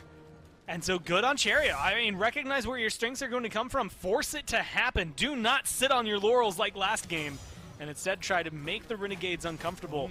Especially with this Chang'e. I mean, I don't get to talk about Chang'e enough. I love this god. And she's got a lot of great in her kit. I mean, she's got anti-heal that comes through. She's got good damage on her Crescent Moon. She's got immunity in one of her abilities. But when it comes down to her ult, that might be my favorite part. As much as I like the Renegades team fight, if 3 of them, let's say, are stacked up at any given time, and Dardes hits all 3, they're just out of the fight. Maybe the first one comes back, but that stun on Changa's ult stacks. The more people you hit, and being the last person in that chain, you are just out of the game. You have nothing to do, or your beads are forced, and you're left vulnerable. One thing that has been left unchanged, Gore, all correct points on your part, is really kind of the matchups we've seen out of this long lane, right? I mean, it's been Cupid or Rom, and Xingqian or Sobek. I think there was a Kuzenbo earlier. I mean, it largely this kind of vibe coming out of the long lane, and they're, despite being some good setup, beads being burnt here and there, haven't seen many kills necessarily on the board out of the long lane. So I'm not sure this is the game where that suddenly starts. And I think a big thing to look at, Gore, obviously with Dardes, is right what Doug highlights there, is that you can stay in lane a little bit longer, send back your helper there, and hang around. You're not going to be forced out unless you're getting dove. Definitely something to consider. Cherio makes his way back over to solo. It's the blue buff being looked at this time, but will fall down. Not much more comes of it. But Dardes up against Ven. Again, a little extra staying power in that lane. I just like how aggressive SSG is getting. I mean, even now, Cherio, I don't think he's going to find as many easy kills as he did earlier. I think it's going to be much more difficult to lock people down now as Nemesis. As great as her kit is, she does still only have slows that are available to her, so it's not the easiest setup when you're going against, what, a dash or 2 from SOT, a dash from Lasbra. Vin is going to be vulnerable, but we've seen Vin in all of these situations where he should die still walk out thanks to that shielding. So I don't know that Cherio is going to make that big of a splash. As much as I want to see it, I just don't know if he's going to be able to consistently find the lockdown he needs. It's kind of up to his team to get the pressure and for him to capitalize on it. But honestly, SSG are fine with that. That's how they play normally. I mean, it's like, hey, Cherio, like everyone's fighting, and he's back at the back harpies making sure he gets that XP, right? He's perfectly okay farming up a little slower just to make sure that he gets into that late game power spike a little faster. And I think as well for the Renegades, I mean, you have to be worried about what we saw Nika do earlier on this Sun Wukong. Venenu and Barracuda maybe more so, even considering the amount of shielding that Venenu was able to do. He's played Hera now all 3 games here in this set. Nika, by the end of game number 1, was just jumping on Ven and Barracuda and not really thinking twice about it. So you start to look at the Renegades and either play around that in the sense of you're going to try to peel Nika maybe off the back line by the time the end game gets there, or you're going to try to lock him down first. I think it's an interesting conundrum maybe the Renegades find themselves in, realizing that Nika, by the time the late game rolls around, can 2v1 your back line if they're left out to dry. Yeah, that's the scary thing. You know, this Wukong, he's 0-1. The last time we saw Nika 0-2, he ended up getting 10 kills afterwards. So, you know, don't count him out until the game is literally done. I think until their Titan falls or the Renegade's Titan fall, we can't call him or count him out. So always watch for what Nika can do. But I almost want to say equally watch for SOT. One first blood early on as a solo laner really means nothing for you. I mean, it means for the next, what is it, minute, 2 minutes, 3 minutes that you have to wait, you don't have teleport. That's the thing that you're now at a detriment to, especially because it went over to Cherio. It doesn't even affect your direct matchup as much. Wukong's going to get the same amount of farm and get ahead of you anyway. So T, what is he looking for here? A knock-up over on Danica to maybe set up for Lasbra. Space Station Gaming, make no mistake, that are extended deep into the Renegade side of the jungle. So SOT had some safety between a tier 1 or a tier 2 tower really on either side of him there, but instant rotation from all 4 members of SSG on this side of the map to look over towards SOT. And really that's what we've seen up to this point, Gore. This Susano hasn't quite had the map pressure to draw any or draw any positive attention over towards his side of the map. Maybe some positive attention for the Renegades here. Jake is going to get plucked up and over by Raffer here. Red buff just being peeled off for, so the Renegades can lock it down. It's not something I expect to see positively over here in the duo lane solo lane for a little while. And not that I think it's going to do poorly. I mean, he's 0-1-0, yeah, so it's not the best, not the worst. But I just don't think he's the kind of person who's going to make a splash on his own, right? Like, he's going to be looking at teamfight rotations. I'm waiting for when he has someone like Lasbra laying in wait to try and make sure this pick works. This would be the stun down onto Nika, knocked up, but Nika is going to make his way out. Jake lurking back behind. Ultimate for SOT, not off of cooldown, but there's the knock back down from Jake, and SOT answers back right onto the board.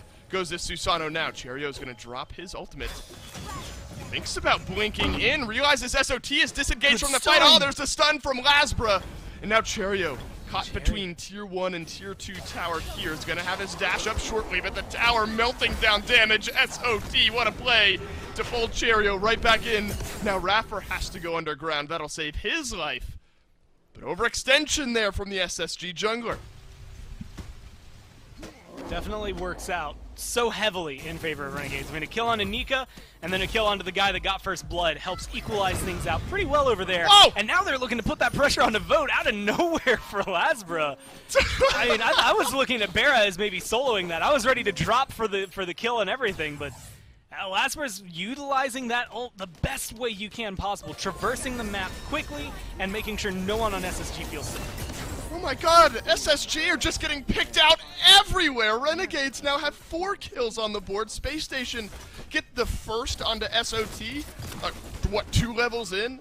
And now everything else is going for the Renegades. I love this proactive playstyle we're seeing from the squad, and Gore, I love Lasbra on a jungle pick that can make that type of impact. The Thors, the Ratatoskers, you don't really see them on Thanatos all that often, but those types of instant impact gods seem to play well for the Renegades, and then pressure in the mid as well.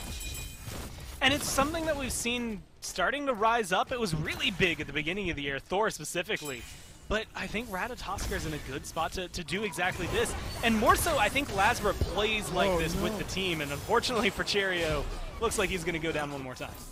Oh, SOT looking for the kill here this time. Cherio is going to have a dash away, but Lasbra closing the gap, so Jake takes this one away. Cherio now down. And I don't even know if you really call that an overextension, Gore. I mean, the last one maybe was between the Tier 1, Tier 2 tower where he ended up dying, but this one he's just kind of walking through mid. But you don't have great vision over there. You don't necessarily know where the rest of the Renegades are, so Cherio gives up another. And he got chased into enemy territory there as well. Like, it wasn't like I happen to be near your speed buff. It's like, no, that's the only path you had that was safe. Do I think Renegades still needed to commit 4 people to lock you down? Probably not, but it doesn't hurt that they were able to do so. But this is where the worry comes in. You're Susano, you're still an assassin. You still take a lot of damage. Oh man, Nika's gonna use the ultimate. He just tank up this much damage. Lasbra's here again, come on! This Ratatosker can't keep getting away with it. Nika does get away here, but Lasbra, talk about long lane over to short lane. Now saves his solo laner's life. Cherio is here. Blue buff respawn. Unfortunate timing for the Renegades here. Maybe fortunate if Cherio sticks around. Lasbra's going to be able to knock down the blue buff, as Nika wasn't healthy enough to stay alive. Another bit of immediate impact there from Laz as he saves SOT's life. But maybe a worrying trend there, Gore, where Nika is already at a point where he can tank up like 6 tower shots and nearly get the kill anyway. Look, I've been playing a lot of the Batman games, and Lasbra at this point, he is up on the gargoyle, like detective mode, like he sees everything he needs to, and he's ready to jump in and just pick somebody off.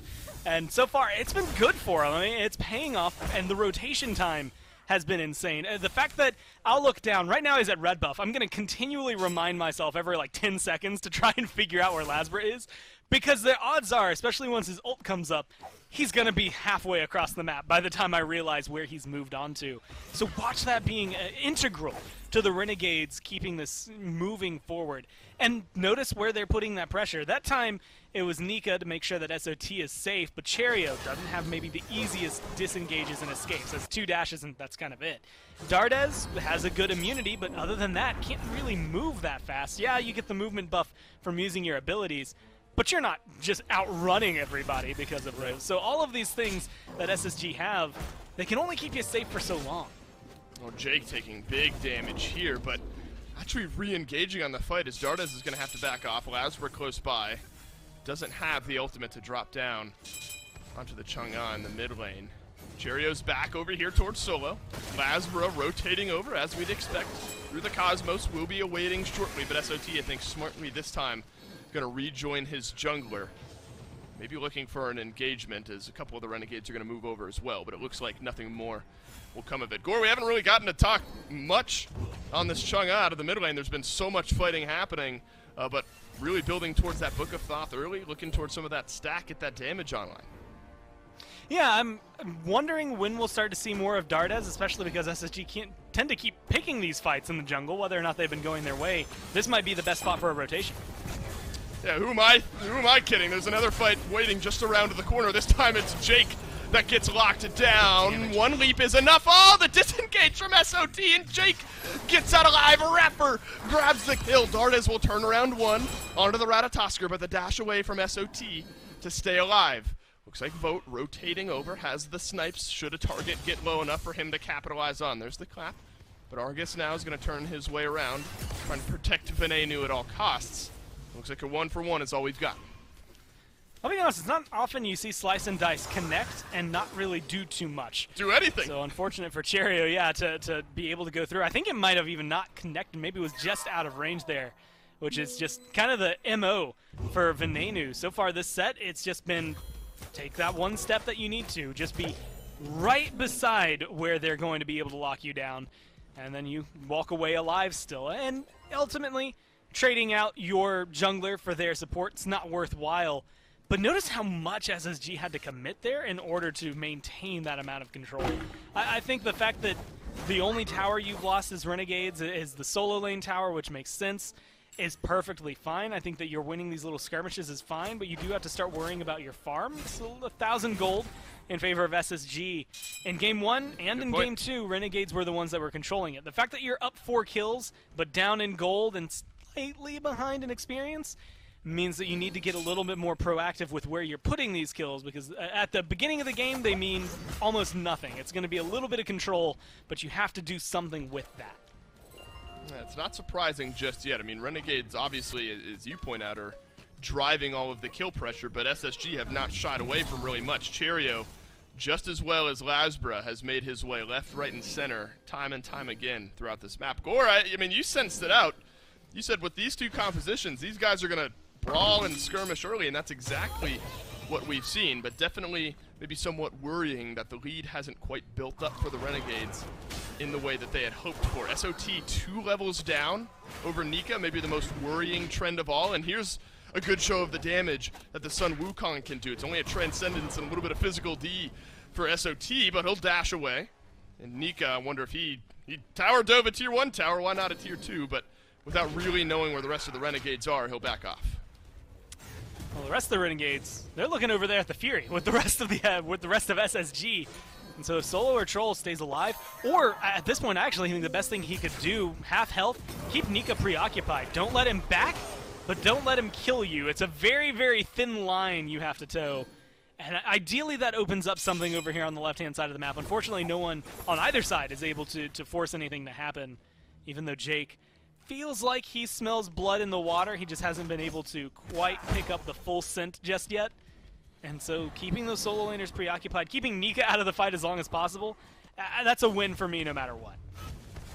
Jake has ticked over to level 12, whereas Rapper is not, but Jake hasn't been able to go back and grab that second active, so no big advantage here. But look at that. SSG slowly pull away that Pyromancer. That's just Cherio and Nika able to do that objective together, and you've bought that for yourself with SOT still 2 levels down, pushed beneath his tier 2 tower. So yes, while kill pressure continues to go for the Renegades, this solo lane is slowly starting to pull away in favor of Nika. And isn't that exactly what we saw in Game 1, where by the end of it, Nika had maybe the largest impact of all for SSG. Lasbra, not quite on the ward there from Cherio, but walked over one, it looks like, on his way over there. So the Ratatosker has slowed down just a little bit after finding himself all over the map early. Yeah.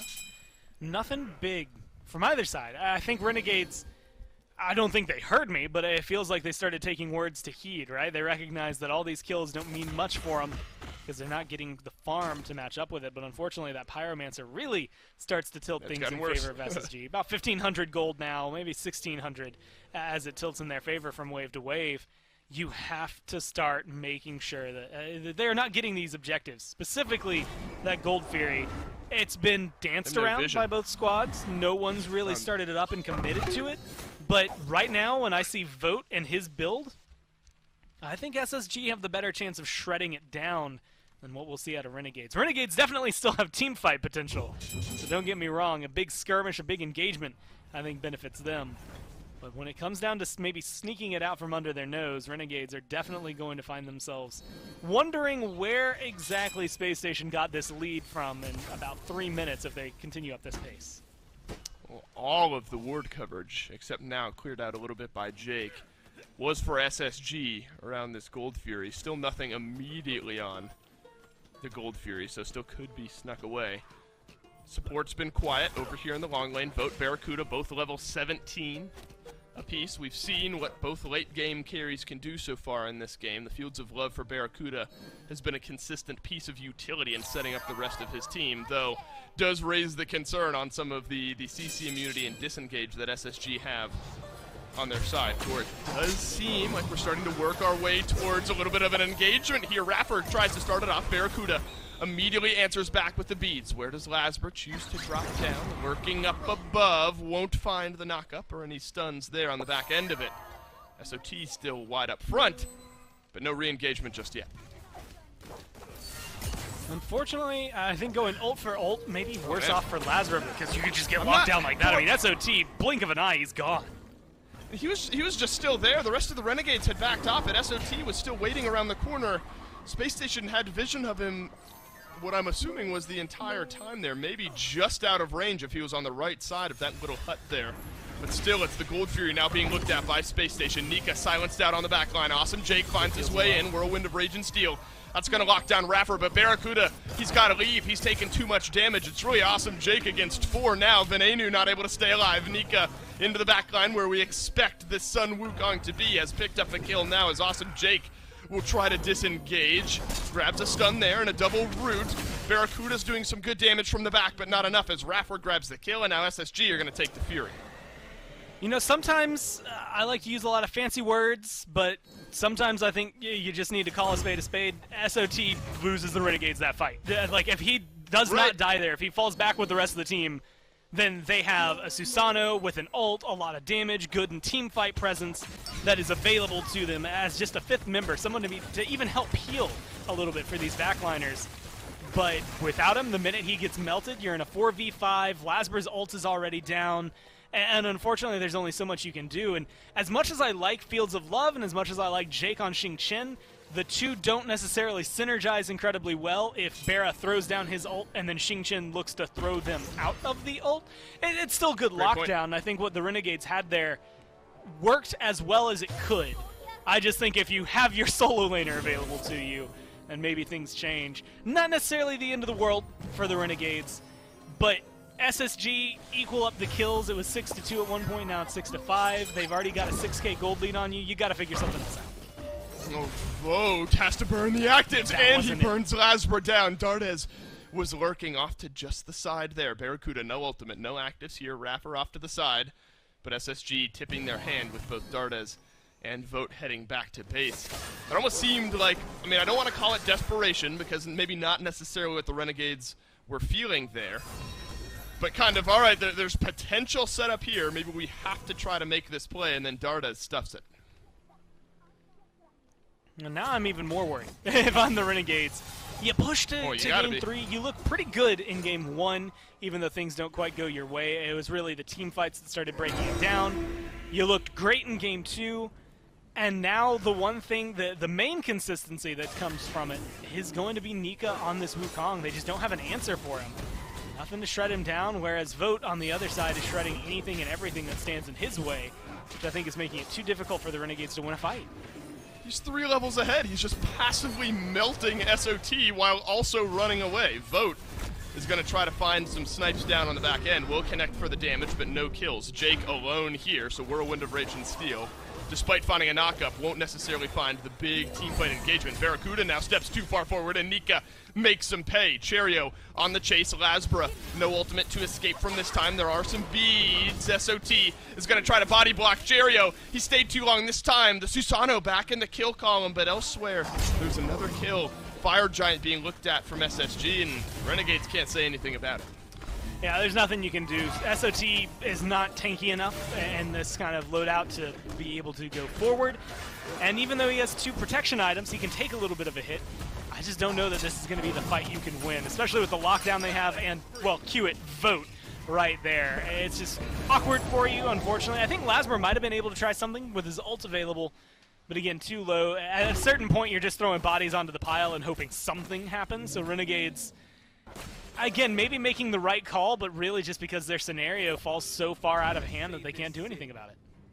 Well, Gore, it kind of seems like we're in Game 2 territory, but roles are swapped here where the Renegades have to slow this game down to a dead stall in order to build up those levels, catch back up in gold.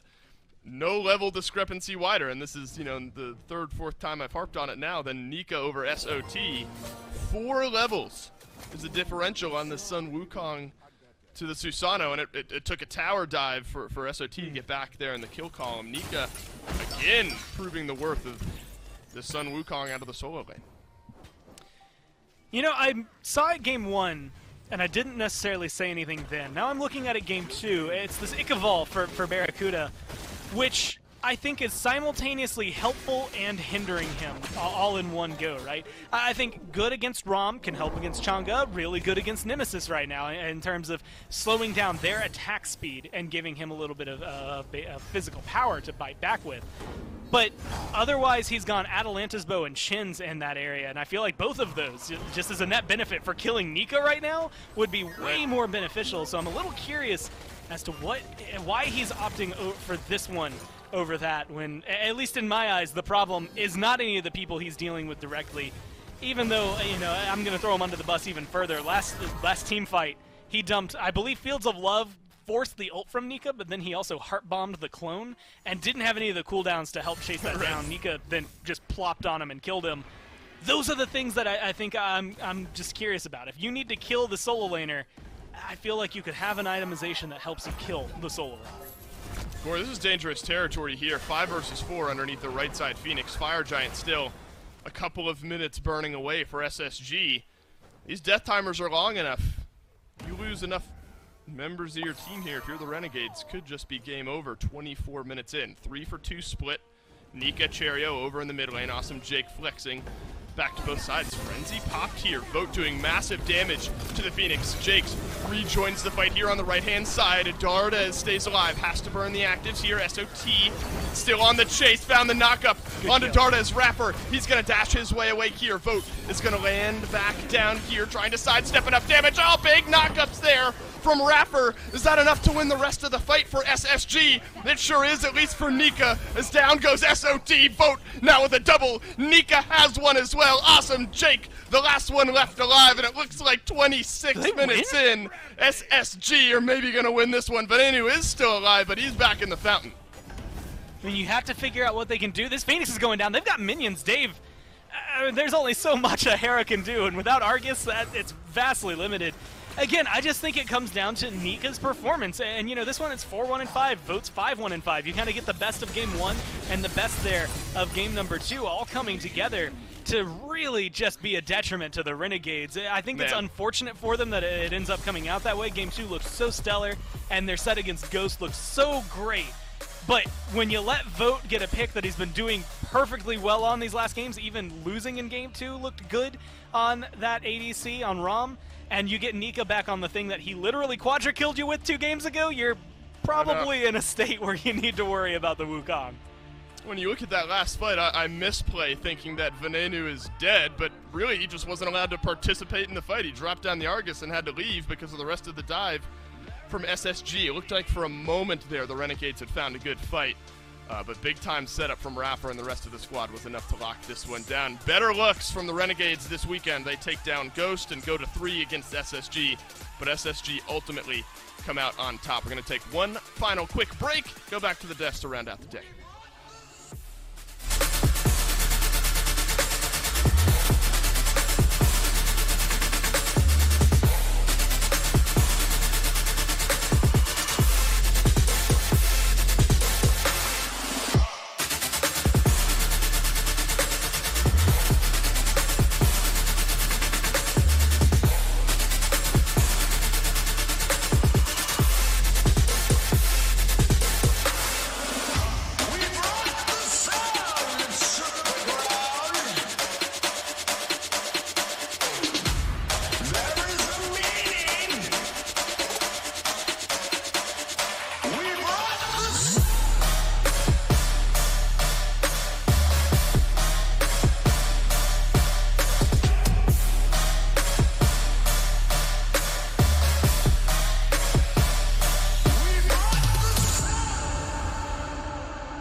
Welcome back to the SPL, where we just wrapped up our final set of the week. And what a final set it was. Renegades able to take SSG all the way to Game 3. Maybe things went a little bit off the rails in that third game, but I still think overall you can feel like this is a pretty good set for Renegades to at least be improving and getting closer and closer into showing us a really competitive team down there in one of those bottom slots. Mifflin, we could talk a little bit here then, I think, about some of the stuff we saw that was a little bit odd. The Susano solo, maybe right across from Wukong, who continues to pop up every time we see him. I don't know. Where do you want to go first right away? Dardus hit the Chonga mid, and I think that looked pretty good too. Where do you want to go first? Let's tackle the solo lane. I think that maybe that Fenrir performance might have gone to SOT's head just a little bit, feeling himself a little too much on the assassin tree. But overall, I think you're right to highlight that Renegades are looking a lot better. I mean, it's hard to, forget about the perspective here that Renegades is one of the lower seeded teams coming up at Spacestation, who has only ever lost one set in Phase 2. I think taking them to Game 3 in of itself is a huge accomplishment. We can highlight the fact that Sun Wukong's been popping off every single time we've seen him because this god's actually really good now. We could talk about how Renegades are really starting to find their new identity, going with these more unorthodox picks that seem to be really working out for them. It seems like they were struggling to play the more meta style, but now that they've really decided, okay, let's play to our own strengths, let's see what we can do, even if it is a little bit of a weird pick like Susano solo, they are looking a lot better for it. I think there's a lot to be said about how well Spacestation is able to just continually play around increasingly strange picks, especially rounded around Dardus. First it was Hera Aphrodite, you're like, okay, kind of weird, but strong gods. Now Chonga coming through, and he's absolutely popping off on it. That was a pretty exciting set. It was, man. I think eventually Spacestation kind of, they locked back in here in this third game and said, all right, the distance between us and Renegades is certainly still there, just maybe not quite as far as we had once thought. Nika proving, I think, what Sun Wukong really has more than anything is this chase down potential, though. And it never feels good to commit to a Wukong either, right? I mean, if I commit to him, he's knocking people up with the Ox form, or he's going up into the sky with the Somersault Cloud and healing a bunch.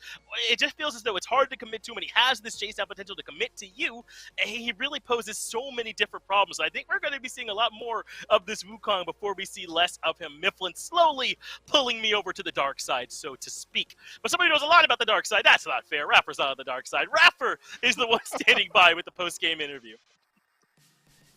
Yeah, Raffer, Jedi or Sith? What side are you opting for there? Dark side or light side? Finch says dark side, but I don't know. What do you think? I'll say Jedi. Jedi, I think. There you go.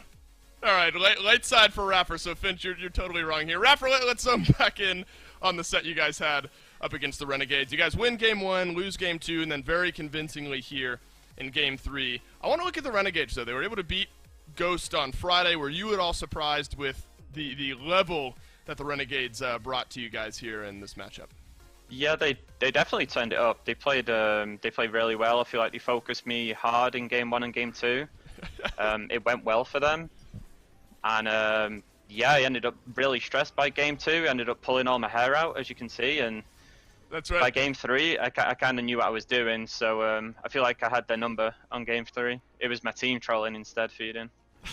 That's right. You had to little growing pains there throughout the set. I am curious though, between you and Jake, seemed like Xing Chen and the Sobek were kind of the support picks to have here in this matchup. Was that matchup dependent, or do you think those two kind of stand out when the emojis are off the table and the likes of those higher tier support guys, Xing Chen and Sobek, kind of that next tier up for you?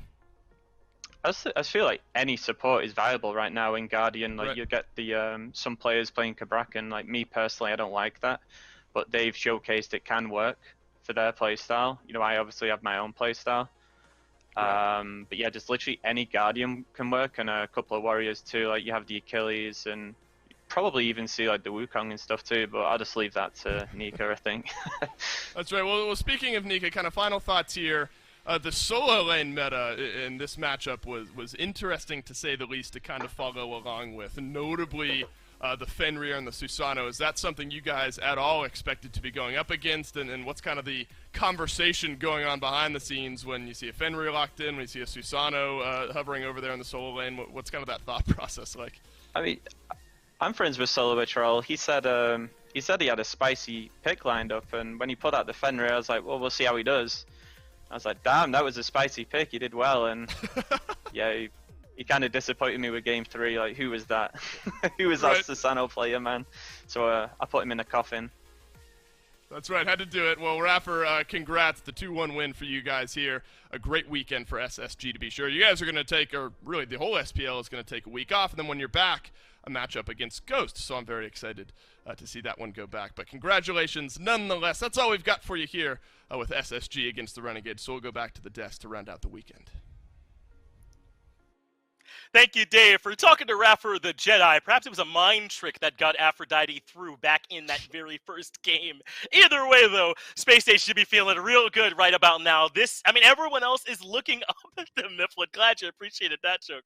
Worked the whole interview on it. But glad that SSG are here where they are now, man. Clearly up at the top. Everyone else is looking up at them and how they can compete. Plus, it's good to see Renegades improving. The SPL getting wider, so to speak, as all the teams start to look like they can compete. Take a look at the standings here now. Obviously, 10-1 for SSG, 91% win rate. Absolutely absurd. We'll see if Radiance can close that gap once they eventually are able to play their games. And Renegades, 3-8, but maybe a slightly healthier looking 3-8 there, Myth. Yeah, they're looking a lot better as the season goes on. And even the entirety of the bottom of the league is starting to look better, barring maybe exactly one team that hasn't quite found a W yet. I think it's a highly competitive league. But the sense that I'm getting is that the middle of the pack, it feels like they're kind of biding their time a little bit, especially PK. I feel like these guys have a lot in their back pocket that they haven't decided to show us in this online phase. Once we start to move in closer to Worlds, these LANs, these big events, I think that those are the teams that you're really going to have to look out for. No, that's a fair point, Myth. This is a marathon, not a sprint, with how long Phase 2 is leading into Worlds. So certainly a lot, I think, to kind of keep in the back pocket. I imagine some of those top teams, though, still have plenty to show us. Now, we've got some great matches coming up next week as well. Get that schedule up there so you can make sure that you're marking down your calendars. You can be here to watch some of these matches. I know where I'm going to be Saturday at 3 p.m., though. I'm going to be making sure that I'm here to watch Ghost vs. SSG. Now, again, not next week, but next week. Next week, they're going to be off, but then they'll be right back for that week 8, so you can see some excellent matches. Ghost vs. SSG, certainly a big one. I'm also looking forward to Sanguine versus PK, so Saturday going to be full stocked with matches. But I think at this point, we can't undercount any of these matches. Everyone keeps showing up, even when we think they should be counted out. Man, every single time I'm closing out the SPL with somebody, they always don't bring up the Obey sets, man. Come on, they're coming up against United. That's going to be super exciting. I'm excited to see that one come through. I mean, Renegades in general, I'm now a pretty huge fan of them. Just having SOT have these really flavorful picks coming out of the Soul Lane is an absolute treat to see, so I'm excited for their sets in the next coming weeks. But in all, I mean, the SPL is just a treat in general to watch, but we should highlight a little bit next week. What is that, the SCC land coming up? That's pretty hype. That's right. Yeah, you want to make sure that you're here. They're going to be battling for 4 long days, so you don't want to miss a minute of that action either. That is going to do it here for the SPL today, though. Appreciate production making the show happen. All of you for watching. Make sure you see us next week for XCC, then the week after that for SPL. We will see you next time.